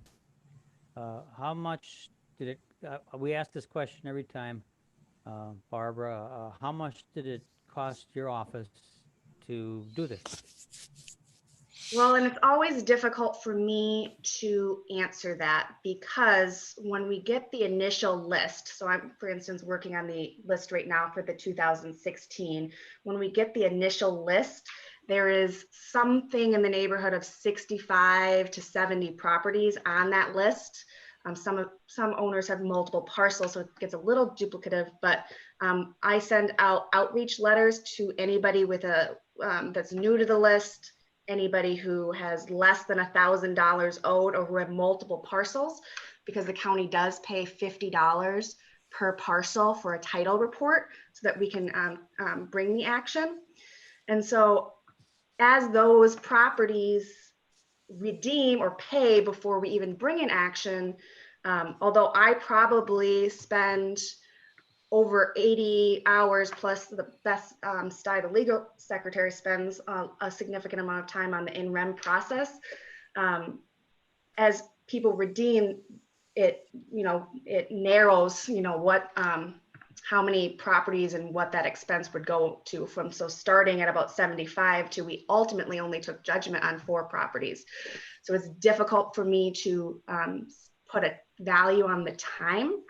As far as costs, certainly there was the $50 for the title report, and then there's a nominal filing fee and then the publication. So about $130 is always added on to each property for covering publication as well as that title report.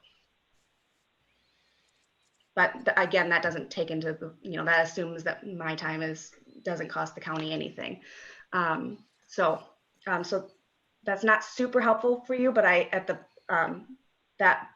would at the very least suggest, in addition to the $500, certainly that $130, but in the past, and I think it's been kind of a fair assessment, the committee has taken a different percentage of what the fair market value is. So the fair market value for this property is $140,200. And so sometimes the committee has taken something less than 10%. That way it just didn't seem like a number out in the air. And so, for instance, so we could calculate it based on 5% or anything that the committee thought seemed reasonable.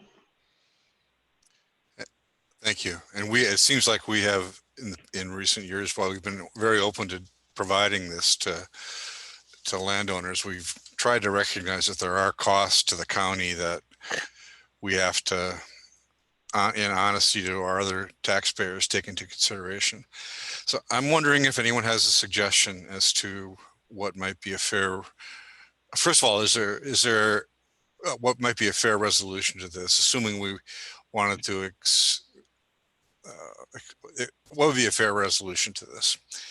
Any considerations on the sale price?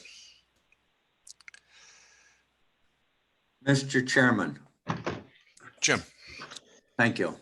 I'm all for reselling it back to the owner. I think that's the right thing to do. And I think we know we have a $500 minimum and then we have 130. So the minimum we should charge is 630. Now maybe then we should add a small amount in there as another amount. So to begin the discussion, I'm grabbing a number, just grabbing a number, and I'm saying maybe a total of $1,000. That would be the 500, the 130 we talked about that are already there for the title. And then that would be about another 370. So I'm going to start the discussion at possibly the total fees would be $1,000.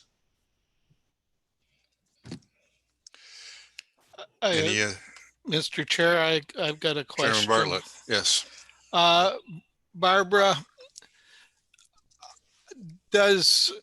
you mentioned that this goes through the court system also. Does it go through any other departments of the county? Because every time somebody has to do something, there's an expense, and that expense is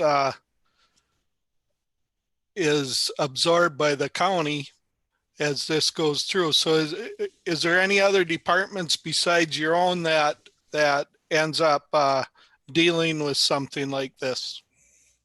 Well, Doris and her staff in the treasurer's department works very closely with us. And so they field a lot of the calls for people calling to determine what their ultimate tax bill is. We work closely with them when we file the initial petition, sending people there obviously to figure out what the amount is as they want to repay. And then we work closely with them before we get judgment to make sure we're not taking judgment on anybody that's paid or the wrong fees. The clerk of court's office obviously has to help with the petition, filing it, setting up the court hearing, things of that nature as well. So just and then the judges obviously would also be kind of part and parcel to that in addition. So I don't know if that completely answers your question, but there are other entities for sure. No, that helps. Thank you. And so there is a lot of there's other a guardian ad litem fee. It's part of our budget to pay the guardian ad litem, who in this case was Rich Yanko, and I believe that he gets paid just about $1,000. Just so you know. Would you repeat that again? I didn't quite understand that. The statute requires a guardian ad litem to be appointed for the potential people suffering from incompetence for all. So initially the full 25 parcels that we would have filed against. And so he reaches out to each of them. And I know that he went to the Argo's house as well. And so overall, not just for one parcel, he gets paid $1,000.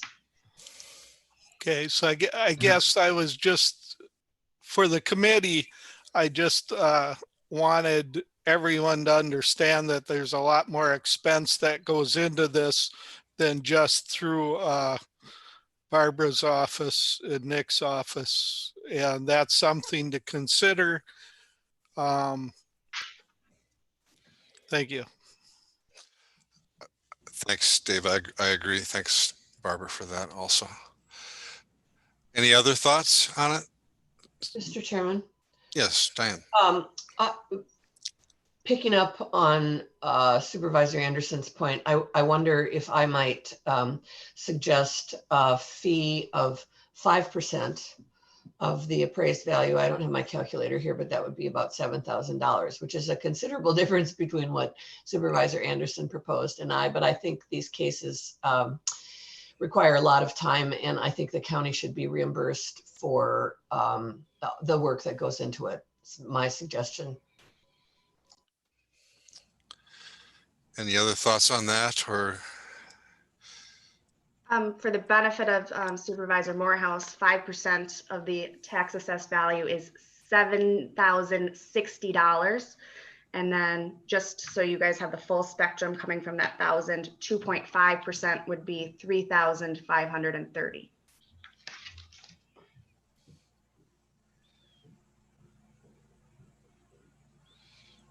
Mr. Chairman, yes, I was not aware of these other expenses, and sure. A starting point of $1,000, and now more information's coming out, and so I really am wrestled with it because I like the idea that the Argos come back and want to make it right. And so I would be more comfortable with us looking at something in the 35. I think you said $3,580. Was that 2.5%? Is that right? What I heard? So Barb, can you give me those numbers again?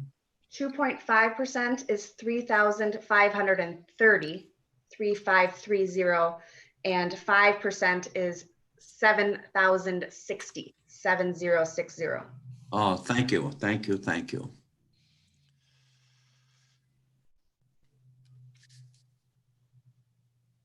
Okay.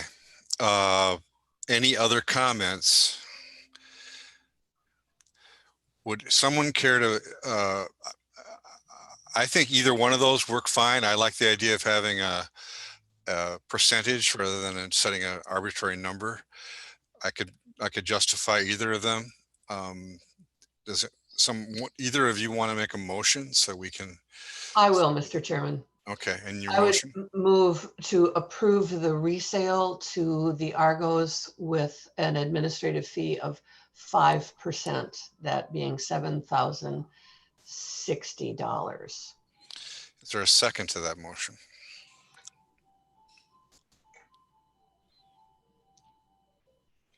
I'll second that. Supervisor Kinnear here.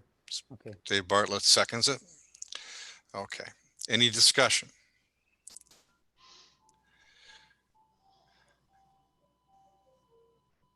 It probably more closely reflects the actual cost of our attorney's time and all of that. Which is an important consideration. Yeah, any other thoughts?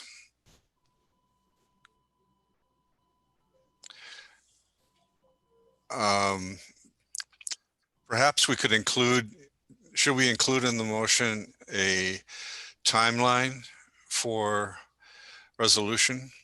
Barbara, do you have a suggestion on that? I would suggest at the no earlier than the end of October. That's what we calculated the delinquent taxes through. We're already into September, and if they're going to get financing, and we'll have to get closing documents drafted and set up a time for them to come into the office. Ann and Adam, is that workable for you? Yes. Okay. And I think, okay, so that's is that, Diane, is that acceptable for your resolution? Yes, Okay. let's include that timeline. And David, a seconder also? Okay. So that's what we're talking about for the resolution. Any further discussion? All in favor of that resolution at 5%, and the end of October being the deadline, say aye. Aye. Aye. Okay, opposed? So that's our motion. And our staff will work with the Argos to try and get that together. We appreciate your effort to come back and take care of this problem. And I know that's really a difficult situation to be in. So Thank you. thank you. So let's move on. Then we're down to 5E, review of the land division ordinance. Okay, thank you, Mr. Chair.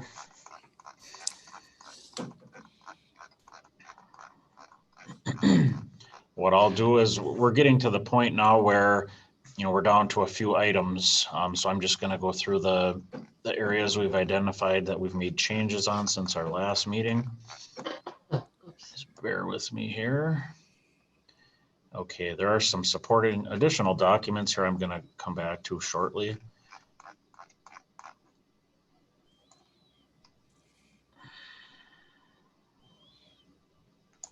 Okay.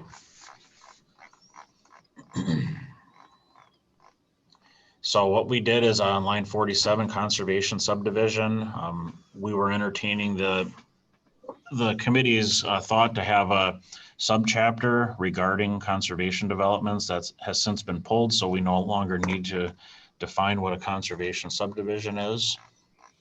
That item has been struck. One thing we need to talk about, and why don't we just jump right into past this, Tom?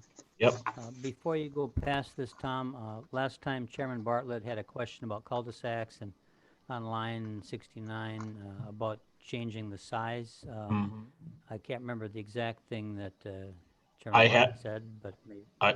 I have that on my list, and we can either deal with that now, or my plan was to just deal with it in order as we get to it. So yes, I do have that on the list, and I will not forget it. We actually have quite a bit of information on that topic. So thank you. You bet. Environmentally sensitive area. We had quite a discussion last time on this. You may remember the groundwater recharge map. And the direction from the committee was to add areas on, I believe it was Chair Bartlett requested that we add with the, I guess, agreement by the committee that we add in areas identified on the groundwater recharge map as excellent. Also add those areas into what is defined as a component of the environmentally sensitive area definition. We have gathered more information, myself and Corporation Counsel Nick Lang. We've gathered more information, had some conversations. I've had a conversation with Renee Powers, Director of Plat Review down at the state. She finally got back to me on her review of our ordinance. So I'm going to go up. So we haven't added anything in here right now, and I think this item certainly warrants further discussion based on the information that we've uncovered and had some time to prepare for this subject. It came up at the last meeting, and of course, it's very important. It's just you don't have a lot of information in front of you, and trying to provide arguments for or against it without information is usually not a good idea. So we've had some time. What I did is I communicated with our land information office, Steve Kochaber, and he was able, I asked the question, I said, you know, you have all this data at your fingertips. Can you tell me how many parcels, or can you make a map of all the areas in the county that would be affected if we go with this standard in our ordinance? So you can see all these black parcels have excellent recharge either on the entire parcel or even just a fraction of it. But the fact is all these black shaded parcels have excellent recharge according to, I'm just going to refer to it as Neil Cook's map. I think everybody's familiar with that because there is going to be another map we're going to be looking at and referring to today in the discussion. So you can graphically see where these areas are in the county. A lot of them are in the southeast corner of the county. Some over here in town of Weston and O'Galley, and then a lot of them follow the river systems. We get up into Hay River, up in Sand Creek area. So right now there's 8,524 parcels roughly that would be impacted or have these areas on their property. Estimated value, land value. So all these databases are tied together.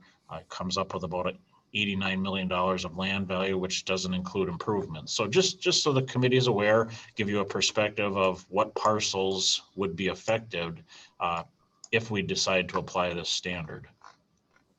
Then what we have is the map here. I'm going to refer to this as Neil Cook's map just to keep them separated. So this is the map we looked at last time, recharge areas to the sandstone aquifer.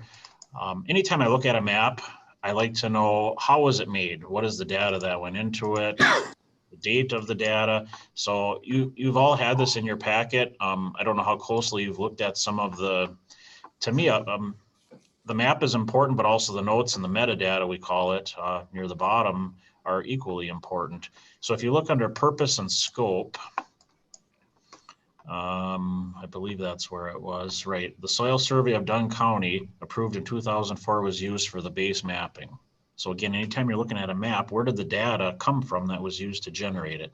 So it was based on 2004 soils data. There were 91 soil types that were given a ranking. So this map is based off soils data. And again, excellent, very good, good, fair, and poor. And that's the recharge to groundwater.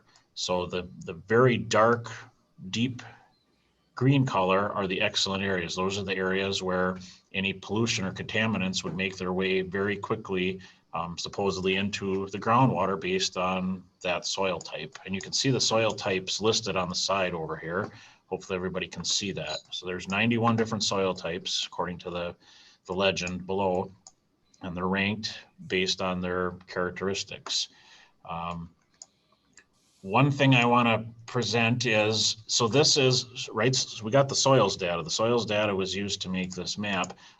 This is a disclaimer that came from the USDA NRCS office regarding the data and I guess, you know, the fitness for use. So it says the very first sentence, this data set is not designed for use as a primary regulatory tool in permitting or citing decisions, but may be used as a reference source. And then if we get down further, I mean, you can read all this, but in the second paragraph, it says these data and their interpretations are intended for planning purposes only. So just to be very clear, you know, these soils layers that were used for this map are not to be used as a primary regulatory tool. They're for planning purposes and are to be used as a reference source. So just want to get that piece of information out there. So we have that map, and in talking with the Land Information Office, I was informed of this other map that was made. It's called the Susceptibility to Groundwater Contamination. The colors on this map are just the opposite of the colors from Neil Cook's map. The red areas on Neil's map are areas that have poor recharge, okay? On here, the red areas are actually the bad areas. And this map, so again, we have a map color coded. How was the map? Most important part, how was the map put together? So data was compiled using Wisconsin DNR groundwater contamination susceptibility model data sets. And it was last updated in 2001. So that's, I guess, an important thing to keep in the back of our mind too. How current is this data? Have things changed since 2001? Perhaps, I don't know. But you can see the bar graph here. So the least susceptible areas are in the dark blue or purple. Most susceptible are in the red. So again, just the opposite from Neil Cook's map. Usage notes, this is very important. So how was this map put together? You can remember Neil's map was put together using soils data. If you look under usage notes here, there were actually 5 limiting factors that were used. There was bedrock depth or depth to bedrock, the type of bedrock, soil characteristics, which I believe, you know, that's very similar to Neil's map. Surficial deposits, I'm not quite sure what that entails. The word would indicate, I guess, deposits near the surface of the ground, perhaps. And then the water table depth or depth to water table. So there were actually 5 limiting factors used in putting this map together. And there are some fitness for use down here.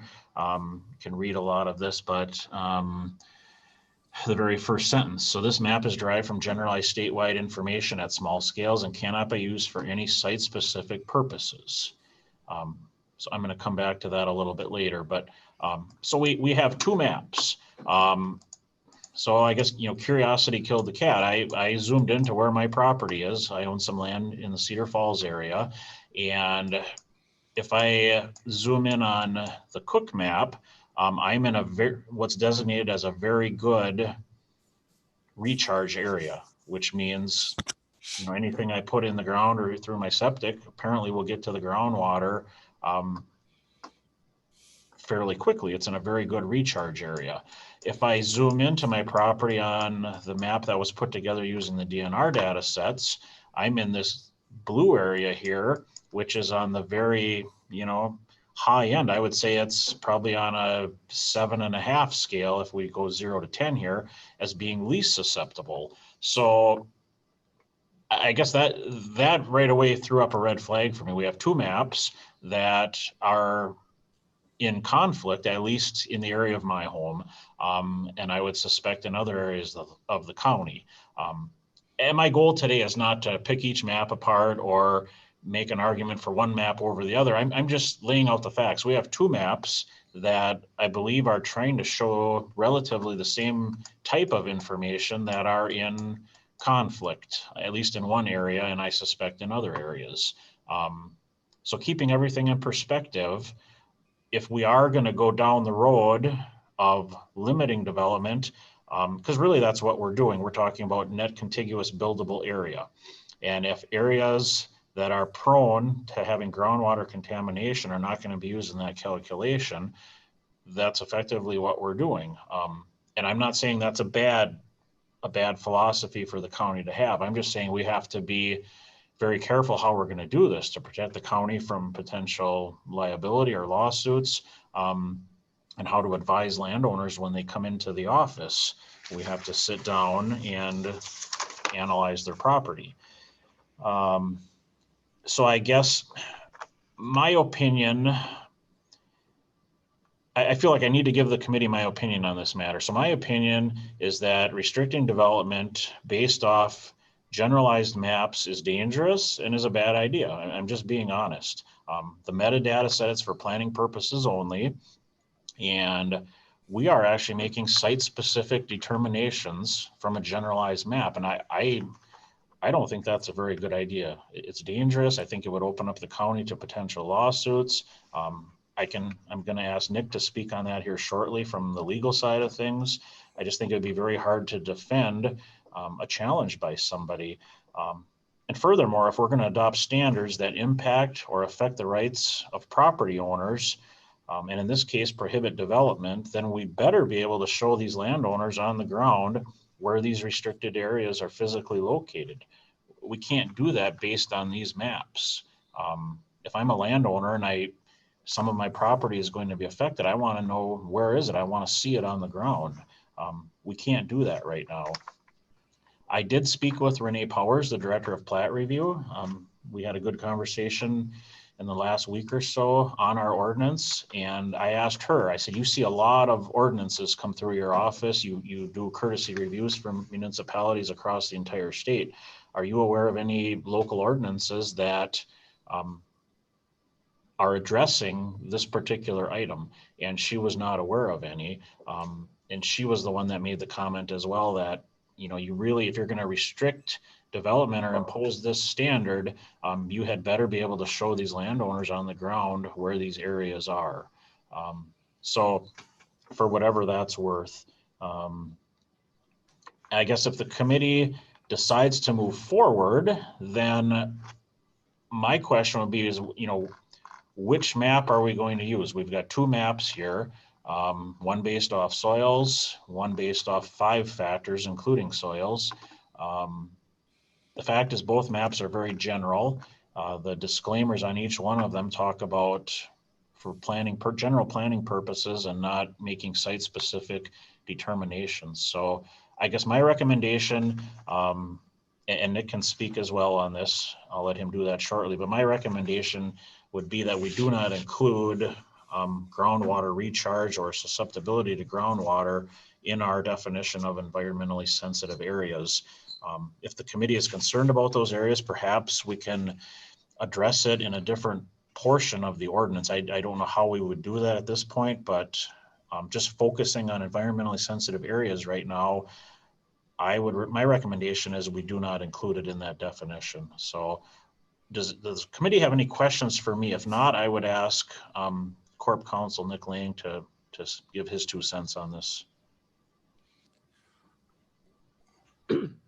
Nick, why don't you chime in here? Okay. Well, I think Tom summarized the concerns pretty well. Having a very subjective and sort of nebulous standard to be imposed as if it were, a line on a map that you could readily find or identify creates a risk in terms of enforcement. It could be ruled as exceeding the authority of the county and invalidated. There are other avenues too. It could be considered an unlawful taking of property, so that development as a matter of fact would be greatly restricted in these areas. And again, because they're really not well defined, there'd be a risk that such a claim would be successful. I join in the recommendation that they not be included. I think the language that we have, and so far the entire draft ordinance is, it's still in a pending state. But we do have some language in there that requires soil borings 3 for lots of 1.5 acres or less, 1 for lots between 1.5 acres and I believe it's 7 acres. Over 15. Or 15. Over 15 was exempt. And then over 15 is exempt. And so I think soil borings is going to be a way of getting a handle on what kind of soil we'd be dealing with with respect to a particular parcel or group of parcels in a map or a plat.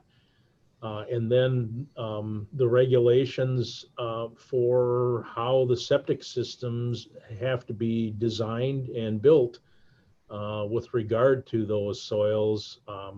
You know, you would expect that they would be sufficient to make sure that the groundwater is protected. I mean, obviously, it's like any regulatory system. It's probably not going to be perfect when you're dealing with a lot of variables. You know, how far the groundwater is from the surface, you know, what kind of layers are in the soil between the surface and the groundwater are all things that will have bearing on it. But if we start out just saying that lines on a map that, you know, says don't use this for regulatory purposes because the data isn't reliable for that purpose. It's meant to be a general to nudge everybody into a direction of trying to regulate or not regulate, but take further cautions, take additional measures to try to protect the groundwater in these areas. I think it creates a real problem, a real risk that it'll be invalidated and won't be enforceable.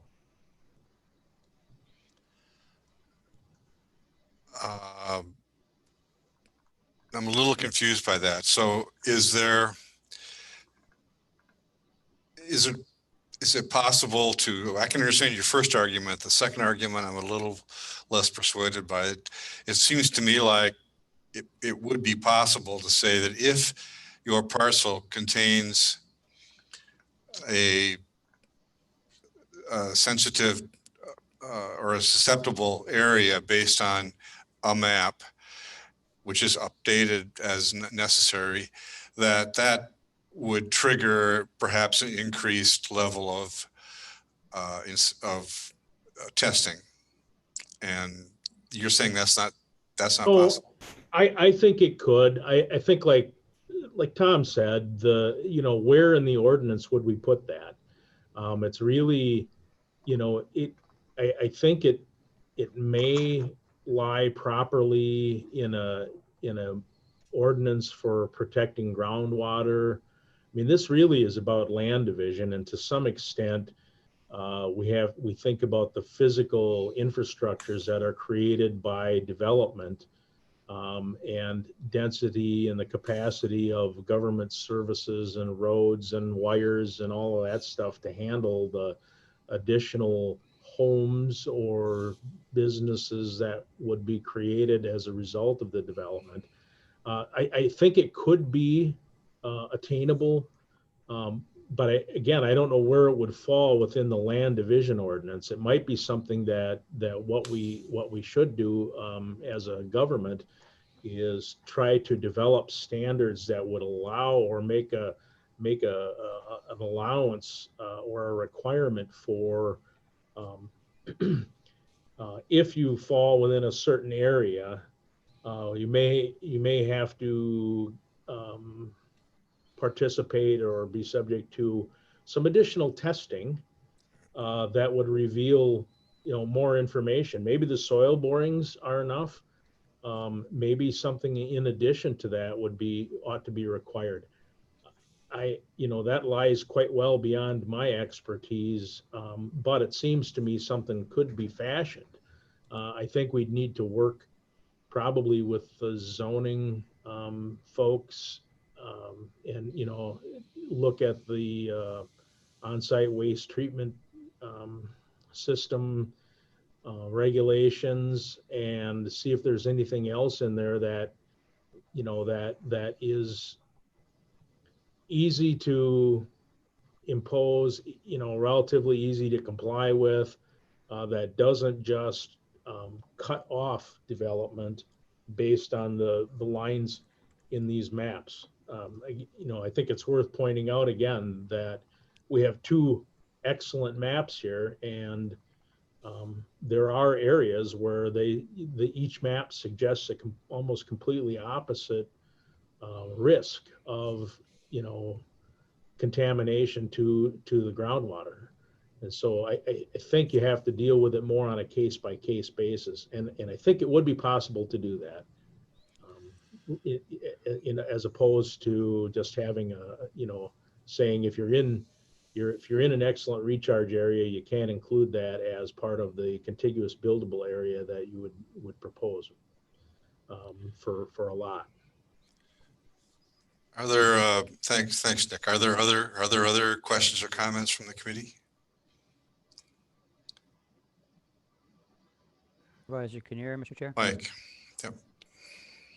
Thank you. And this is one of the things that I brought up and I was concerned about. I can see where it might not be included in the environmentally sensitive area. I could go along with that. But I think it needs to be included somewhere in here. Get the term in here. There are a couple places later on where there's things that say we recommend, and it's not specific that maybe it could fit. But think of the big picture. We're looking at a subdivision ordinance. And if I look at a subdivision going into, just the entire subdivision going into an excellent recharge area, I'm thinking of, well, what happens to those wells after 30 or 40 houses are built? The goal of this should be able to help us make decisions that keep those wells safe as possible based on the information we have. So somehow that seems to be, it should be our goal as far as I'm concerned, to use this as another tool to protect groundwater, whether it's the way they lay out the on-site systems, the sewage systems, or whatever. But it's the big picture, and I think it can be fit in a couple of places here. We need a start. We need a foot in the door with this kind of thing. Maybe Nick suggested a couple ideas here, but so I don't insist that it's in the environmentally sensitive area definition, but I hope we can find some place to put it. Because the soil borings, I assume, you know, the better recharge it is, the easier it is to put it in a septic system. So that's just my 2 cents. Thank you.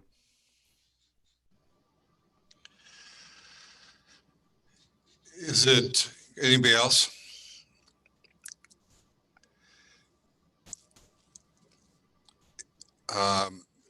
Nick and Tom, is it following up on what Mike said? Is it for the purposes of this ordinance? Are there other places where in the ordinance where we could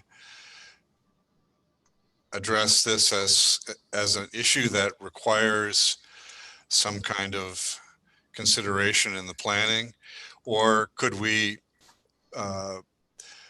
include in the ordinance something that says that these plans are, this ordinance is subject to other provisions that the county may adopt in other ordinances regarding groundwater protection, so that while we wouldn't necessarily have it articulated in here, it would be we would have the ability to do that by reference into another ordinance. I don't know if that makes any sense or not. Yeah, I think it does. And I think that's possible. I mean, I think it would have to be worded correctly. But I think it would be possible. Any ordinance obviously is always subject to review and modification by the County Board of Supervisors as you know, regulatory policy priorities are more refined or change. And so effectuating that wouldn't really be a problem, so it wouldn't be necessary really to have a placeholder for it. I guess my recommendation would be that the committee move forward on this draft ordinance, and we can whip it into shape and get it into final form so that it can be reviewed by the county board, and then we could take up this issue separately. But I do think it would be possible to include some language in here that would make a reference to another ordinance, another regulatory scheme or plan scheme is literally correct, I guess, but I don't like the connotation of it. But it would refer to an external or another ordinance, another part of the ordinance that could be developed and adopted at a later time. And so until that time, it just, there wouldn't be a standard to refer out to, and so it wouldn't apply. But once it comes into existence, it would apply.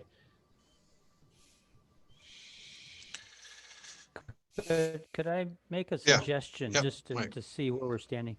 Could we look at line 293, please? Line 293. It's done suitability standards.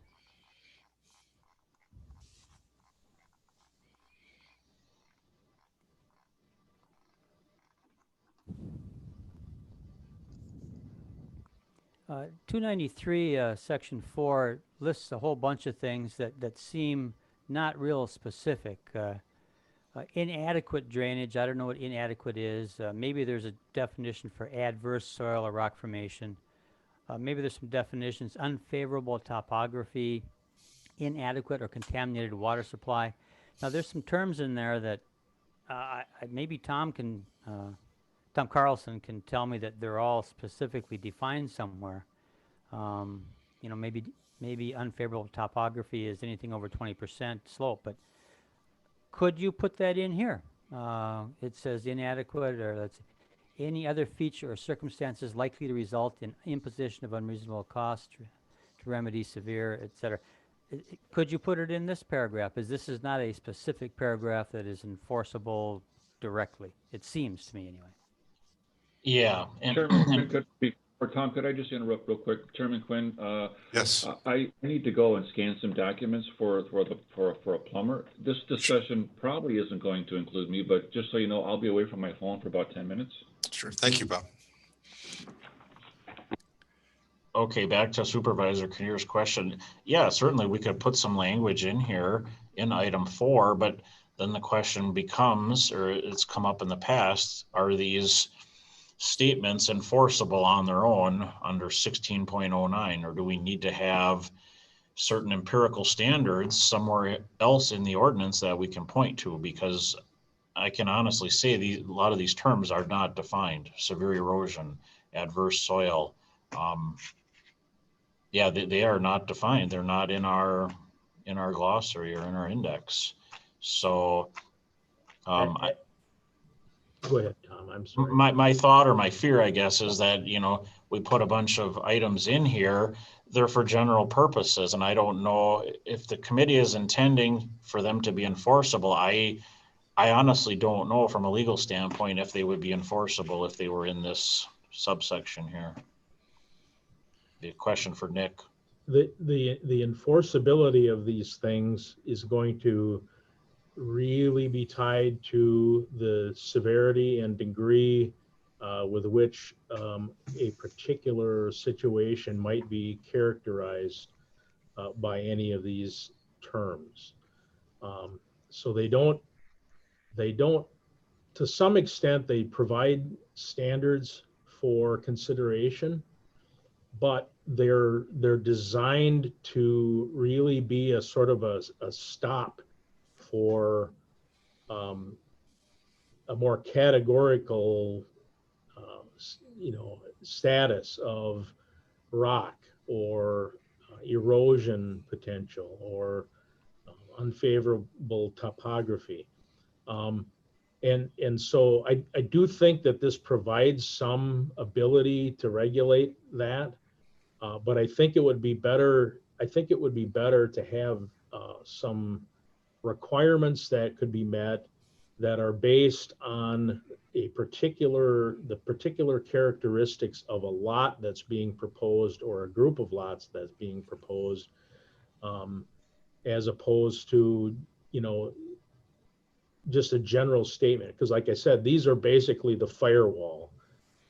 They're, most cases that you will see, most maps that you'll see, proposals for development, are going to raise some concerns to some degree, probably in a few of these areas, but they're not going to be enough to really say, oh, this just can't be allowed to happen.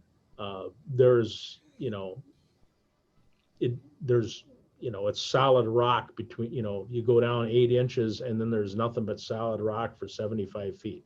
I don't think we have any soils like that in Dunn County, but if we did and someone wanted to develop the property, it's a very categorical example of something where we would, the County Board of Supervisors says as a matter of policy priority, we don't want these lands developed. They're, they create real problems with waste treatment and other things. And part of this, part of the purpose of land division is to have an orderly, efficient divisions of lands and developments to maximize value and minimize the amount of public expense that goes into maintaining property. And so these are good standards. I think they should be in here, but I don't think they're, I think they should be supplemented with some more specific language. Although if we didn't put any in, I think, that there's still some additions that we could make to bring this scenario around to a little closer look. And I think really that's what we ought to do. That's what I would recommend. Just not rely on this language, not use this as a basis for adding a bunch of additional terms, but this is an underscore. This is the firewall. This is the absolute bottom safety net.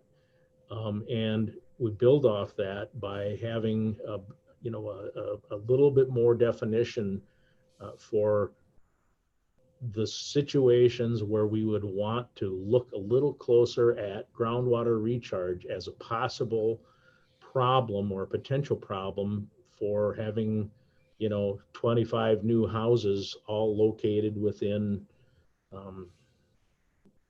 25 acres, I guess. It does sort of look, Nick, though, like Well, this, go ahead, Mike. Go ahead, Mike. I'd rather hear what you have to say, Tom. No, you go ahead, please. Well, if there's all these undefined terms, this is a firewall, this seems like the perfect place to put it. Yeah, that's it. It seemed like this is where it should go, and it can go rather easily, and it fits with the other one.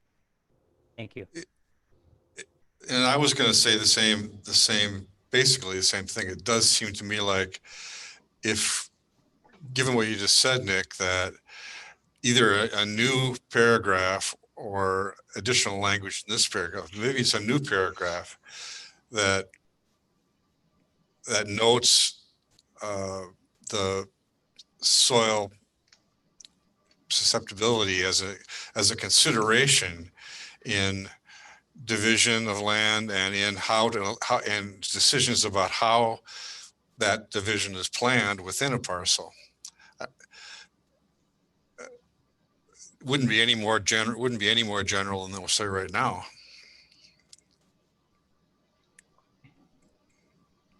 I guess it's worth a look at. I mean, I think no matter what, I think that this is an area that's appropriate for consideration whenever a development is proposed. And I think that the language ought to be very carefully crafted to include to include DNR expectations or the kinds of, the quality of information that they look for. Land and Water Conservation Department, the zoning department with their POUTS regulations. I think there is a way of getting to that. Yeah, it could be a suitability standard as an additional paragraph. It could be included anywhere.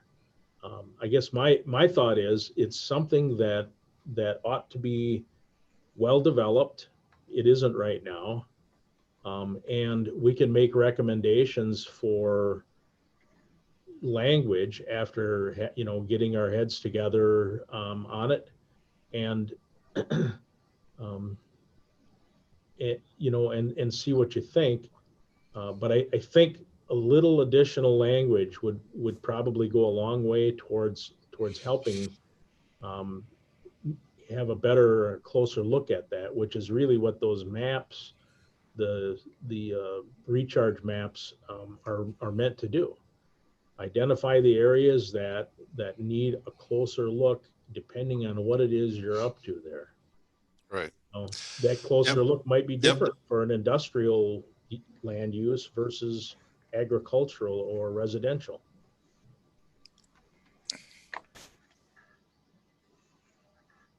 I think we're on the same page with that. Mike, you have thoughts? Nothing other than what I've said. I'd like to see it in there. Just put another comma in and put it in.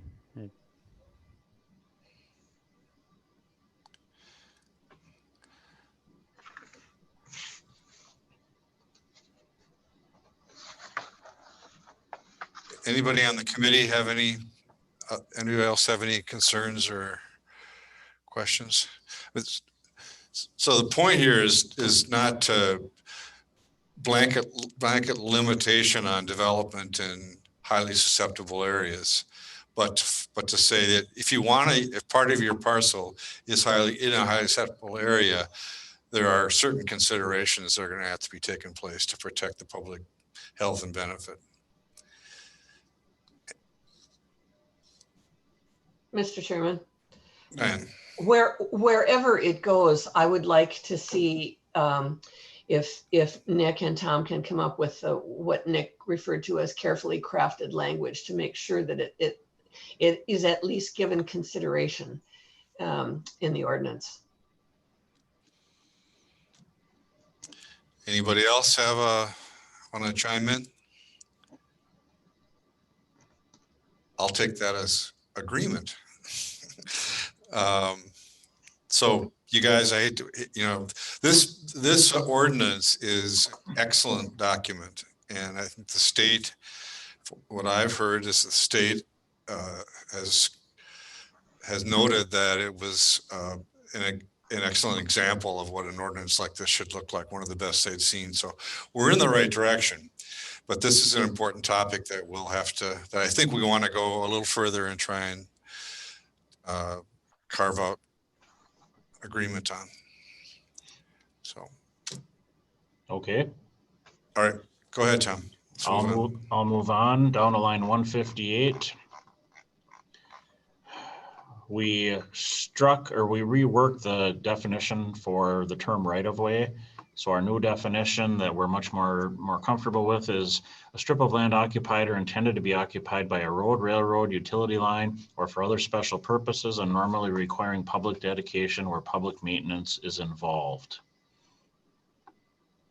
Any questions on that? The old ordinance talked about being dedicated to the public. Well, not all right-of-ways. I mean, for an example, a private road right-of-way, that's not going to be by virtue, it's not dedicated to the public. So, but it's still a right-of-way. So we feel our new reworked version is much better, much more applicable. Any questions on that? If not, I will move on. 16.06. We struck all so again, this is land divisions governed by this ordinance, all these things trigger compliance with this ordinance. Item D, we struck and we reworked it into item C. So all CSMs non-restrictive to size, including retracement CSMs and certified survey maps created for mortgage purposes. So what this is saying is sometimes we get a landowner, they want to do a certified survey map on a parcel of land over 20 acres. I tell them, well, it's not required. Well, we want a certified survey map on a 27-acre parcel. In the past, we've been waiving those, of course, because they were over 20. We've just decided anytime you're going to do a certified survey map in the county, non-restricted to size, it's going to require county review. So the fact that you choose to do a CSM in this county, we are going to review it and charge a fee for that. And if you're going to do one for mortgage purposes, regardless of how large it is, the fact that you're doing one for mortgage purposes, you're dividing land, doing a certified survey map, it's going to require review. So any questions? Okay. We'll move down to line 302. So this was an area that we've been dealing with for, I think, 3 or 4 meetings now, and I did not want to forget it or jump over it, but we still need to come to a consensus here or agreement on the title for this section.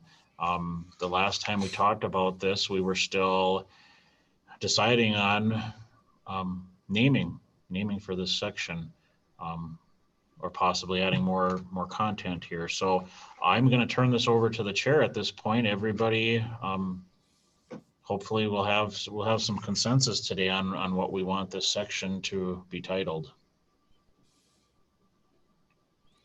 In the past, we've suggested, well, we've got high value ag land. We've talked about prime ag land. There was a suggestion at one meeting that we just, ag land, general ag land, ag land in general. So I'm just bringing this up again. It was an area that was flagged in the past. And this is, if I may very quickly, this is tied or connected to a definition in up above. It's at line 105 that defines high value agricultural land as areas being identified in a farmland preservation as part of the comprehensive plan. That's something that, depending on where the committee decides to end up with respect to this, can also be modified to reflect the policy priority of the committee. In my mind, I see land that has great value as agricultural land, not necessarily monetary value, but it's valuable. And the example that I brought up when I talked with Tom, sometimes my examples are a little far-fetched, but you can very often illuminate what a standard is by bringing in a far-fetched example. So take the almost entire square mile that Prochnow Farms, Mr. Prochnow Farms out on what I call the Rusk Prairie. I drive by it pretty much every day on my way to work and on my way home. There's a house in one corner, I think, but otherwise it's an uninterrupted square mile of crop land.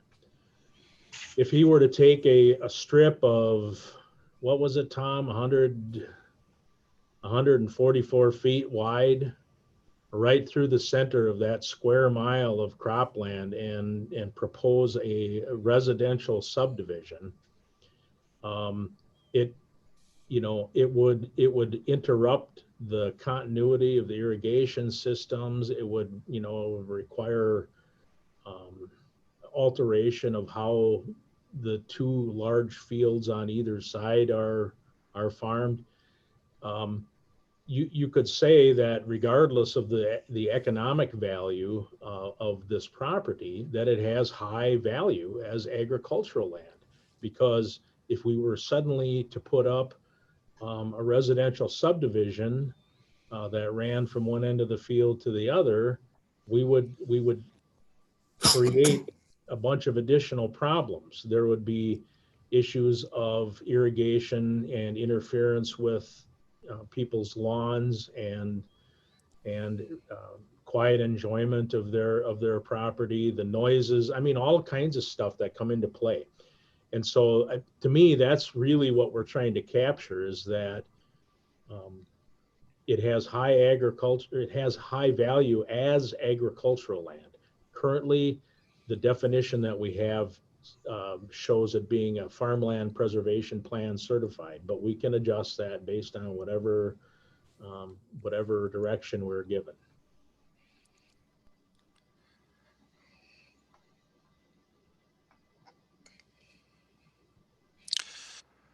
Thoughts?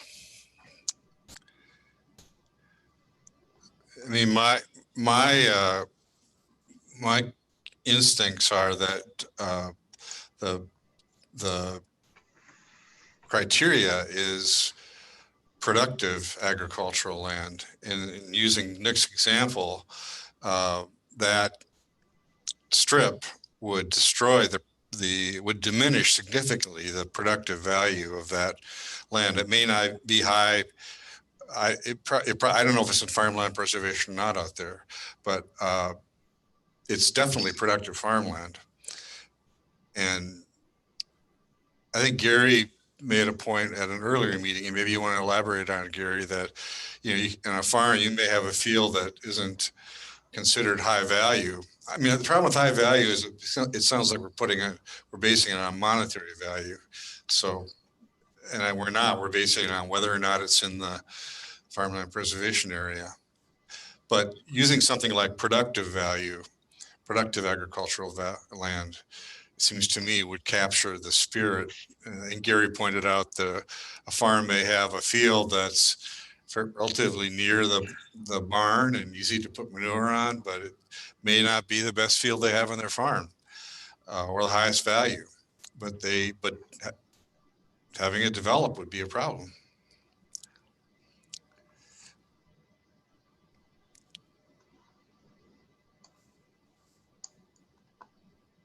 Mr. Chairman. Yes. The only problem, like, I just like to see it like, just agricultural land. And then when you have like high value, it goes back to the definition of farmland preservation, but that opens up another door. Well, what land is considered farmland preservation? So you're almost going from one definition to another definition to find out the original definition.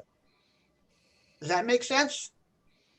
It's, I know even Chairman Bartlett said that in his township, they just use ag land instead of putting prime or high value. You just kind of muddying the water of the definition of it. If it's agricultural land, because even some of these pine plantations are considered a forest land or like ag land.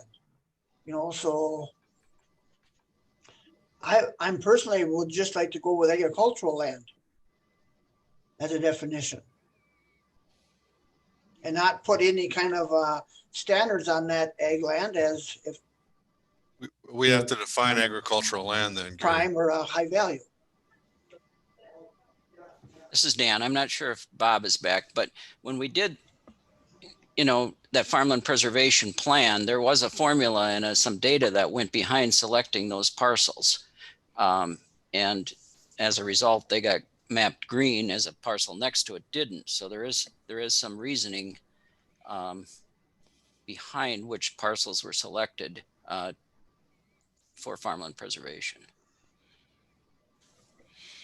So Dan, you're comfortable with the high value and the farmland preservation definitions? I'm comfortable with that, yes. But I think we need, here we're looking at how we're going to divide land. And we're mixing in our preferred use of it. So it is a hard conversation to get your whole grasp on, or my whole grasp on.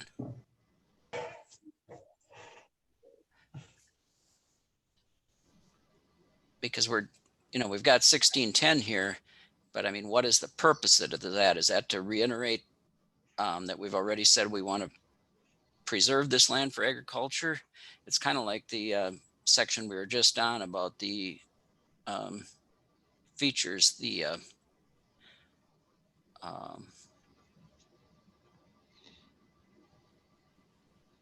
I don't remember the Suitability standards. Suitability standards, yes.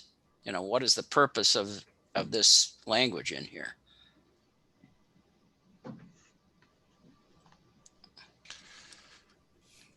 But I will say this goes a little further. At least we got a map that shows, Right. what we want to protect or what we want to save for agriculture.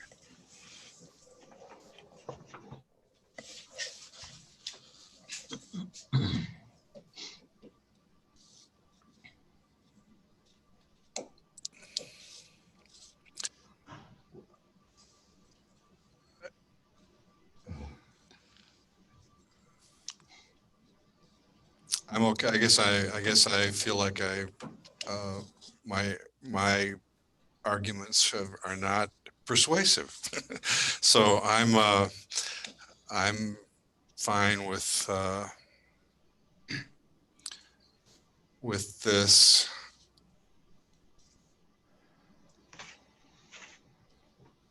Mr. Chairman, may I address this issue? Sure. Well, finally, in an area where I have a little expertise when we talk about agricultural land, I like what Dan Prestebach just said.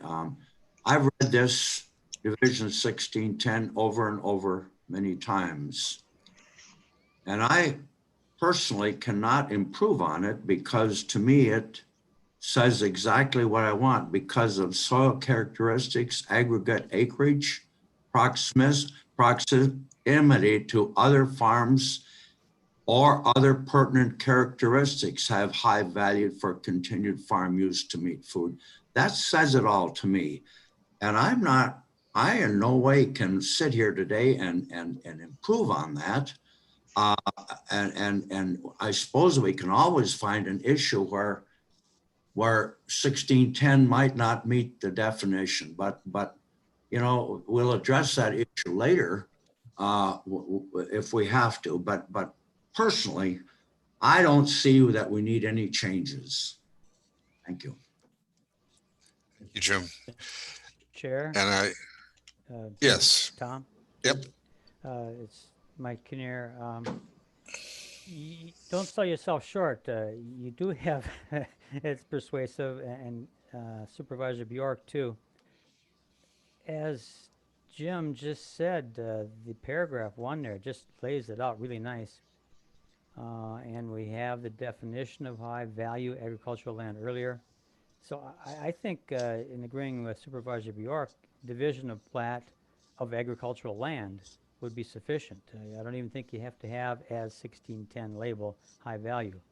We already know what high value is, and it talks about it again in 1. That would allow us to consider things like the examples that we just got. Doesn't limit it to strictly the ones that have been identified in the definition.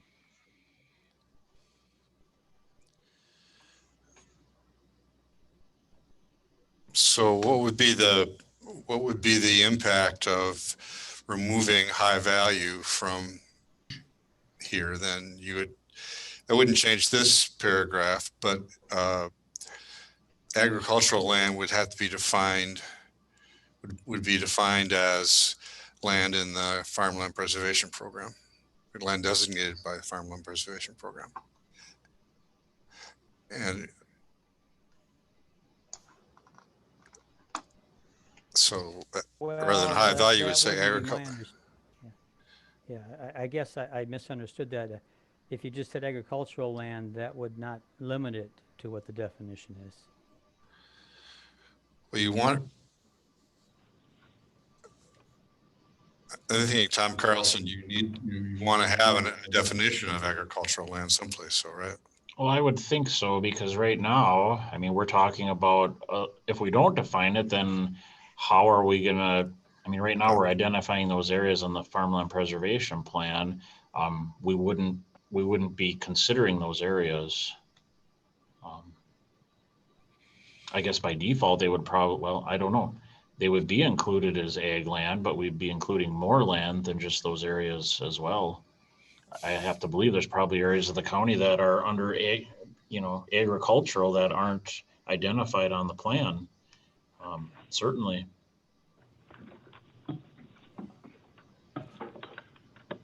Chairman Quinn, Bob Colson, I just stepped back in the office and I just heard just the end of that discussion. So just so you know, I'm back in the office.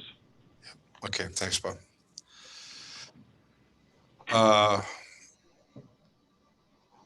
I hear our staff suggesting that we leave it like it is. That's sufficient. That would be what I would like, Mr. Chairman. And there's some hesitancy on a few of the rest of us, but I'm not personally. I personally think that's reasonable and can go along with it.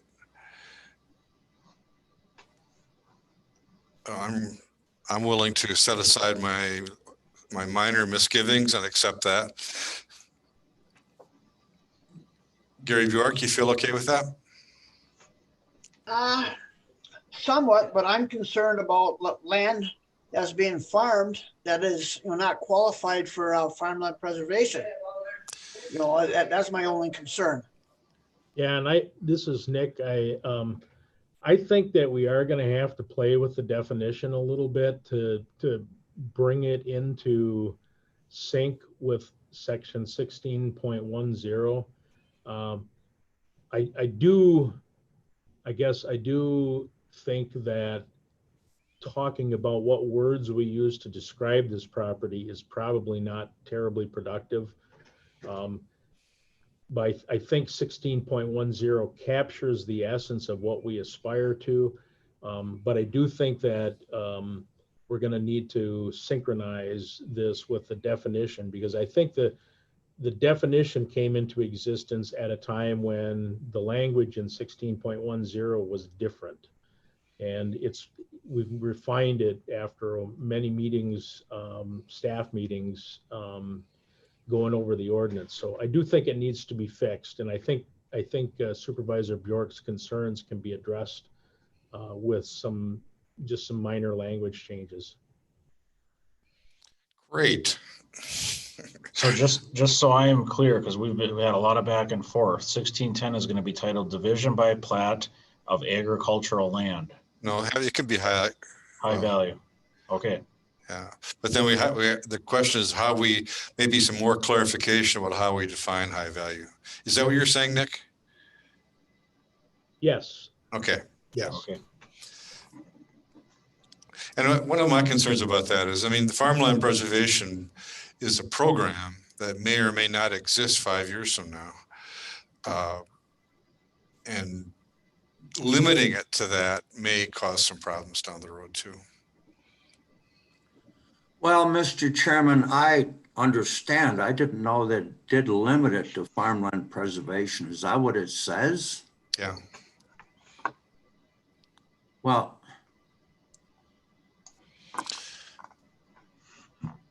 as big farmland preservation. Okay, thank you. So we're talking about broadening that, using some wordsmithing on that to broaden it. And I think that sounds like a good plan. Good point. Thank you. Any objections to that? Okay, let's move on. Okay.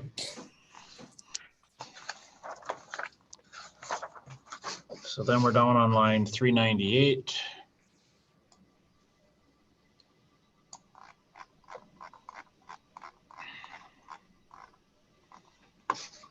So certified survey maps. So you may remember we're going to require soil borings on certain size proposed lots. Those soil borings don't need to be on the recorded certified survey map that gets recorded at the Register of Deeds office, but they need to be on another map so we can review them, obviously. So we've added this in here. There's actually a section later on, 16.468C, that we added that require, if you're going to be submitting soil borings, they have to be on a separate map to scale. So this is just a reference to that, which we'll get to here shortly. Then we jump down to line 719. This is something I had Corp Counsel add in here, Nick. So often I get maps come in that are following a 40 line or a government lot line, and the lines aren't the lines are not labeled on the map. So as you're looking at it, you have no idea if that's a 40 line or not. You have to do some math, get a pen out and start doing some sketching to find out, oh my goodness, that is the north line of this 40. If it is, why not just label it? A lot of surveyors do already, but there's no requirement to do that. So this ordinance provision would require that. So any questions on that? It's just something that I think makes really good sense. In the past, I've had to ask surveyors to add that. Now I can say it's required. Line 747.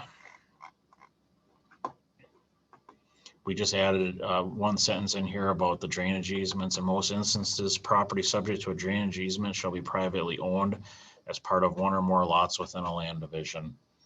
So these would be the easements, not necessarily the retention ponds or anything like that. So then we'll move on. We added quite a bit of verbiage here. Chairman Quinn, we're trying to address some of his concerns as far as the retention areas and stormwater ponds and management of all that. So I'll just read these real quickly here. Item 7 and 8, stormwater management ponds. So these are in addition now to the stormwater drainage easements. The easements typically carry that stormwater to a retention pond. So stormwater management ponds shall be located on outlots, which shall be owned in equal undivided shares by all lot owners. Lot owners shall be liable for an equal undivided share of the cost to repair, maintain, or restore said ponds. The county shall not be liable for any fees or special charges in the event the county becomes the owner of any lot or outlot by reason of tax foreclosure. So again, these ponds, we've seen them done both ways in the past. They've been on outlots and other plats. They've been on privately owned lots. Most recently, Timber Valley had, I think there's 3, possibly 4 ponds there on that plat, and they were all on privately owned lots. So this would require those ponds to be on separately designated outlots owned in equal shares by everybody in that development. Item 8 is the responsibility of the landowner to maintain in satisfactory condition all drainage systems within the drainage easements, including drainage swales and retention ponds. No structure, planting, or other material shall be placed or permitted to remain within a drainage easement that may damage or interfere with drainage. Any grading or filling that would alter the capacity or flow of any drainage system is prohibited. The county has the right to inspect these systems to identify areas that need to be repaired or restored. The department shall give property owners written notice of the nature of the existing defects and the corrective action necessary. Should the owner fail to commence corrective action to the satisfaction of the department within 30 days from the date of the notice, the county may complete or cause the corrective action to be completed, the cost of which shall become a lien on the real property of the owner until paid. Any questions on this? Is, in your opinion, Tom, is that a manageable? Yes, I think so. Okay. Yeah, I think it provides some protection for the county. It allows us to go in and inspect if things aren't working, or a landowner has damaged something or is not it's not functioning properly. Certainly gives us the right to go in and take a look at things and make the corrections if the landowner is refusing to do that within a timely manner. So, and again, this speaks, to suitability standards. This is one of those areas where we've added some additional supporting language here that gives us some teeth, if you will, for an enforcement action. So, if there are no other questions, I will move on. Streets and roads. This is a section now that speaks to, I believe it was Chair Bartlett's concern about on-street parking at our last meeting. which dovetails in with required public improvements. The discussion I had last week with Renee Powers at Plat Review, this came up, and she said, wow, I noticed you have some road standards, lot and block standards. She said you have to be very careful on requiring public improvements because there was a recent state of Wisconsin Supreme Court case dealing with this exact matter. I'm going to stop my share. Actually, I probably could have just stayed in there.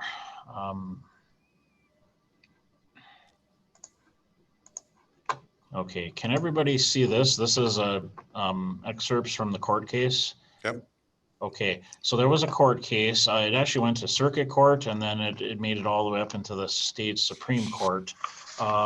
Let me grab my notes here. I know we're really running long on time here, but this is very important to our discussion. If the committee would prefer I don't get into this, I certainly can shorten it up considerably, but I just think this deserves some discussion. I'm not going to read this whole overview, but I will go down under the background here. Just bear with me. Looking for section 217. So here's the background. Okay, so this Rogers development and the town of Beloit. So in 1994, this Rogers filed a preliminary plat, Rogers development of this Glen Hill subdivision. And I'm going to just kind of paraphrase, go through this quickly, given our time constraints. But so he was doing several different phases of developments here, and he finally submitted the final plat for the third phase. The town approved it, including the proposed public improvements. The county, though, issued a conditional approval subject to the following requirements.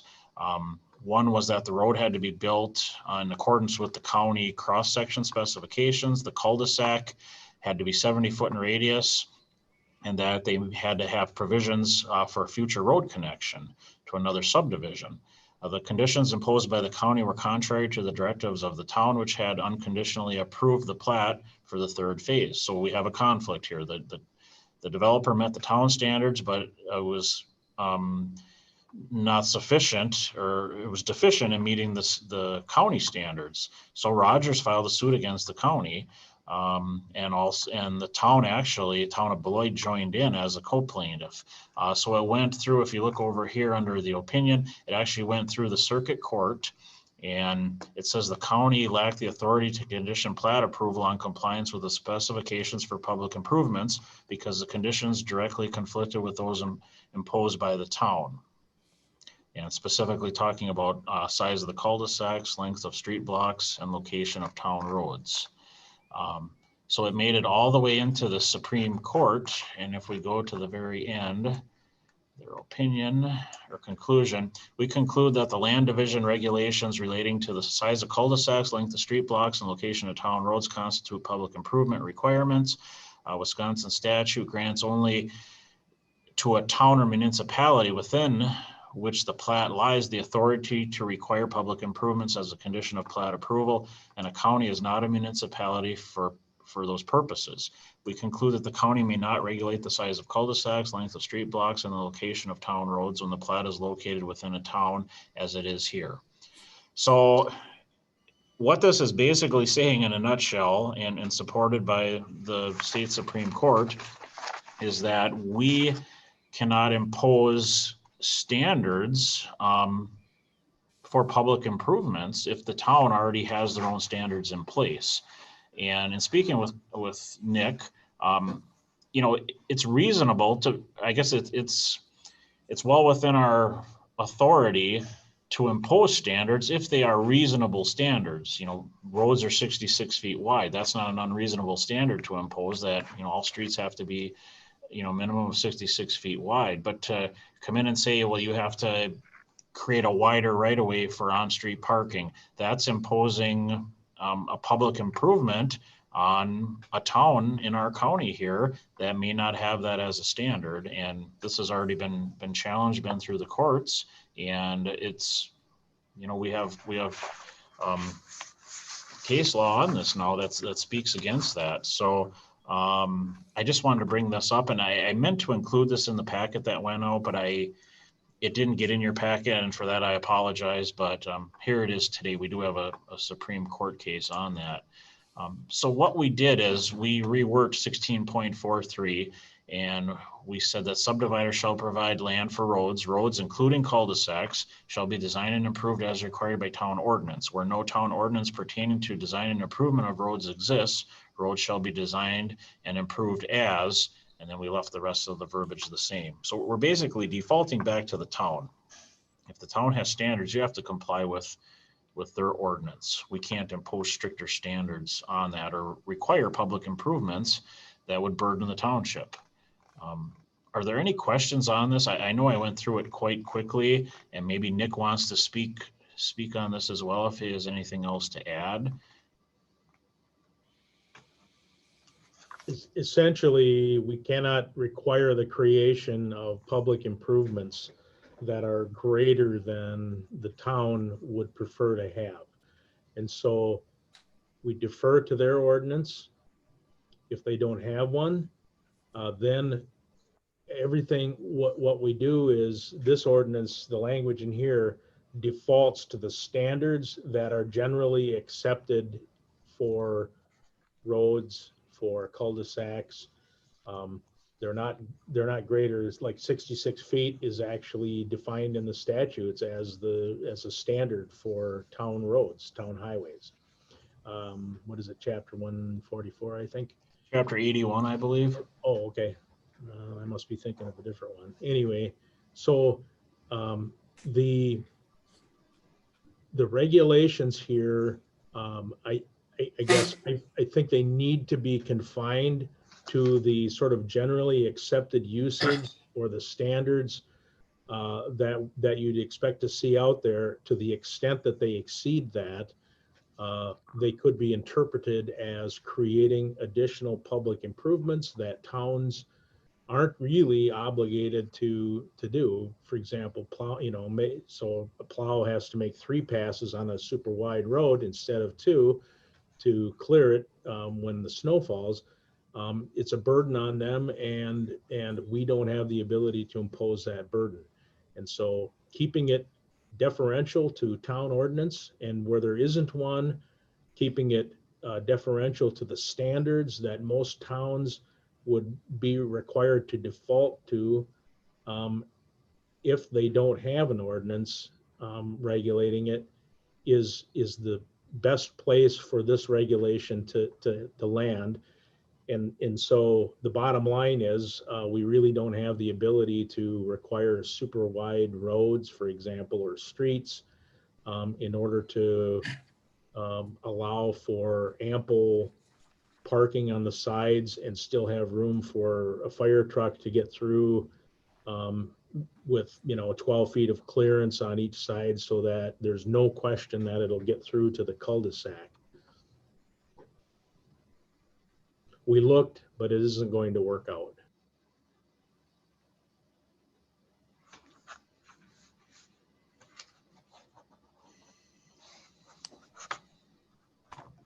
Okay.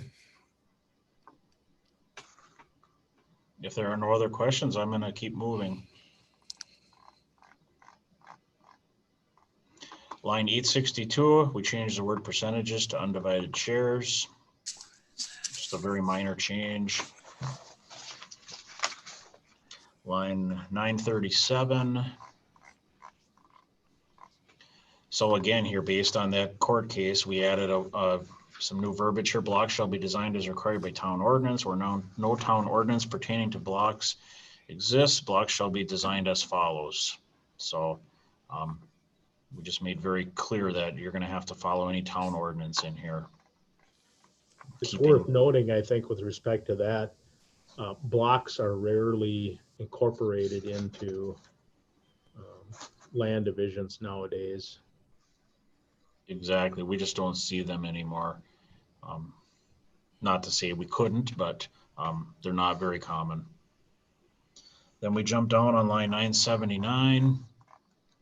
So we initially had the soil borings had to be shown on the preliminary certified survey map or preliminary plat. We've struck that, and we've reworked items C, reworked those into item C, So soil boring locations in reference to proposed lot lines shall be shown on all preliminary plats. For certified survey maps, though, those locations shall be shown on a separate map to the same scale as the proposed certified survey map. So you may remember a while back in this discussion today, we referenced this section. It was under the submittal section for certified survey maps. You're going to have to submit the map and then also a second map. And this is the map that that earlier section was referring to.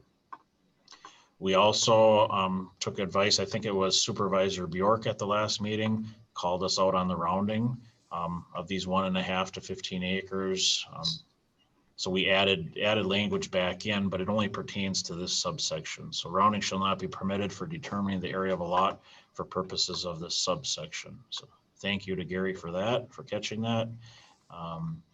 Item F there just had to be renumbered. So there's a lot of renumbering here, or relettering. Then we jump all the way down to line 1037. Renee Powers, again at Plat Review, caught this. She said it's contradictory to how they measure total lot area when you're on navigable water. So we reworked this. Typically, not always, but typically the ordinary high water mark and the water's edge are one and the same, but not always. You could have lots fronting on a large lake and say the water went down considerably, but there's a wetland complex or something. Just because you don't see water doesn't necessarily mean you're at, or just because you see water doesn't mean that's the ordinary high water mark. The ordinary high water mark and the water's edge in places, given certain extreme circumstances, could be 300 feet apart or more. So what we're really getting at under item 2 here is when we're trying to figure out or trying to meet the minimum lot size, you can't use the land between the ordinary high water mark and the water's edge if there is a difference between the two. So we reworked this so we're not in violation of the state's interpretation. So now it says lands located below the ordinary high water mark of any navigable water shall not be included in determining minimum lot size of any lot created under the terms of this chapter. You still can use it for your total area, but you can't use that to meet your minimum lot size. Any questions on this? It just needed to be reworked so we're not in conflict with the state.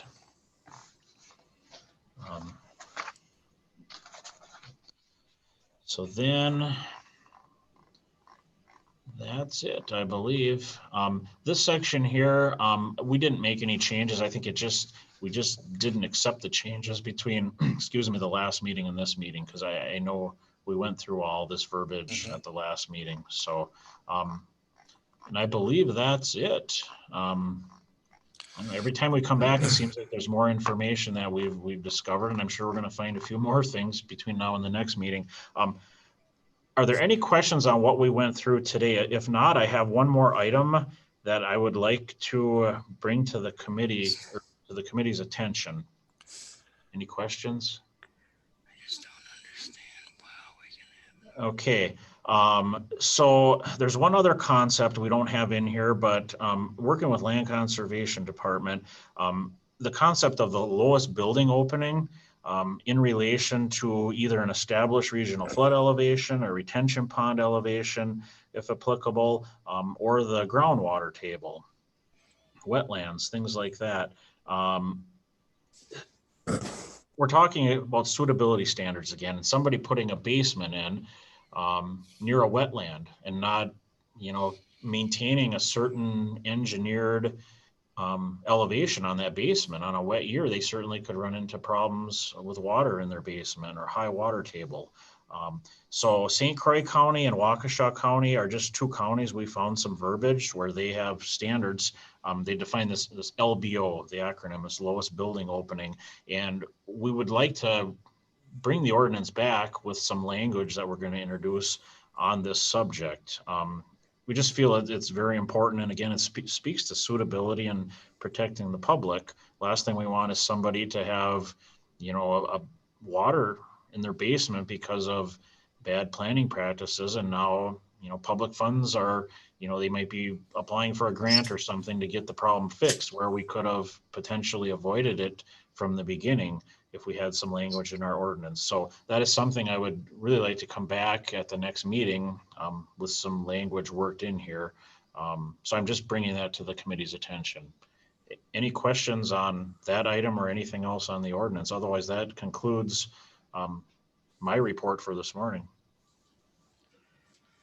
Any questions? All right, thanks, Tom. It is now 11:40. We're well on the way to breaking our record.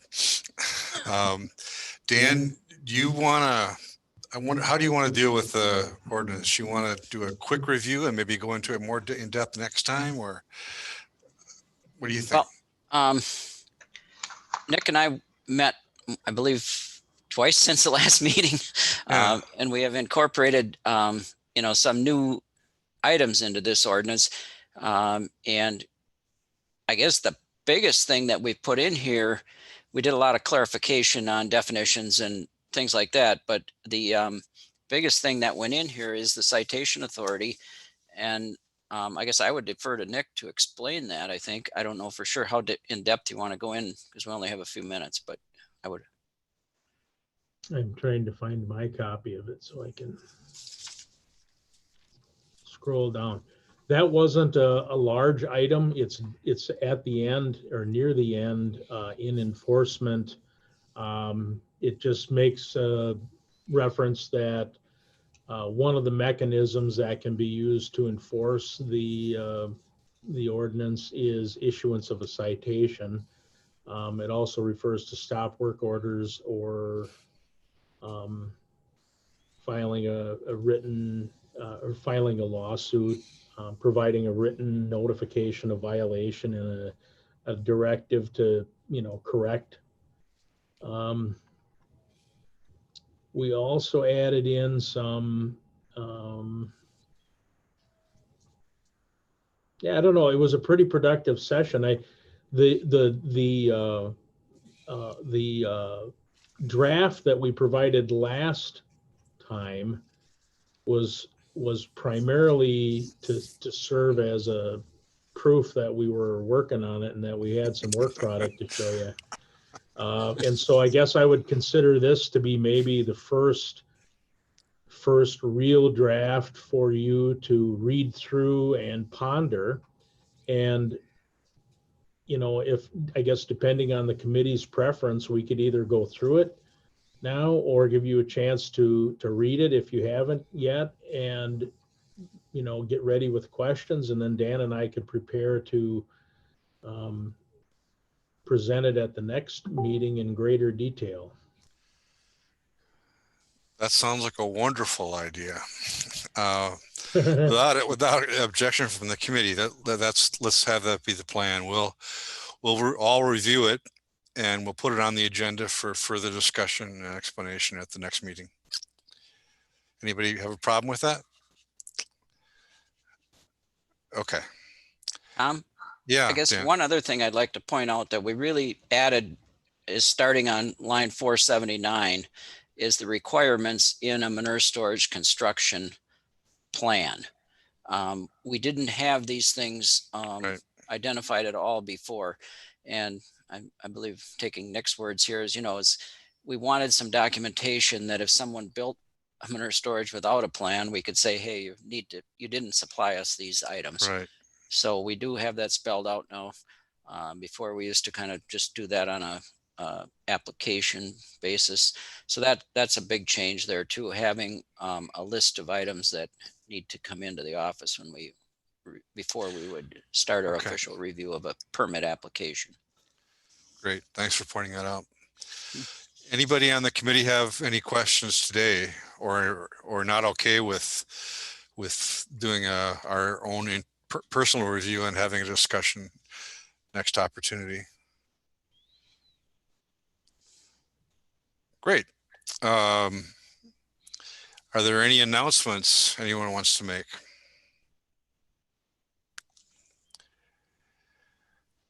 So I think we would plan on having another meeting on September 22nd, if that's okay with folks. And we already have some items on the agenda. I imagine the discussion about the items that Bob Colson raised will be one of them, and this document, obviously, and others. So, anything else anyone has? Okay. We are adjourned. Thanks a lot. Good job, everybody. Bye, everybody.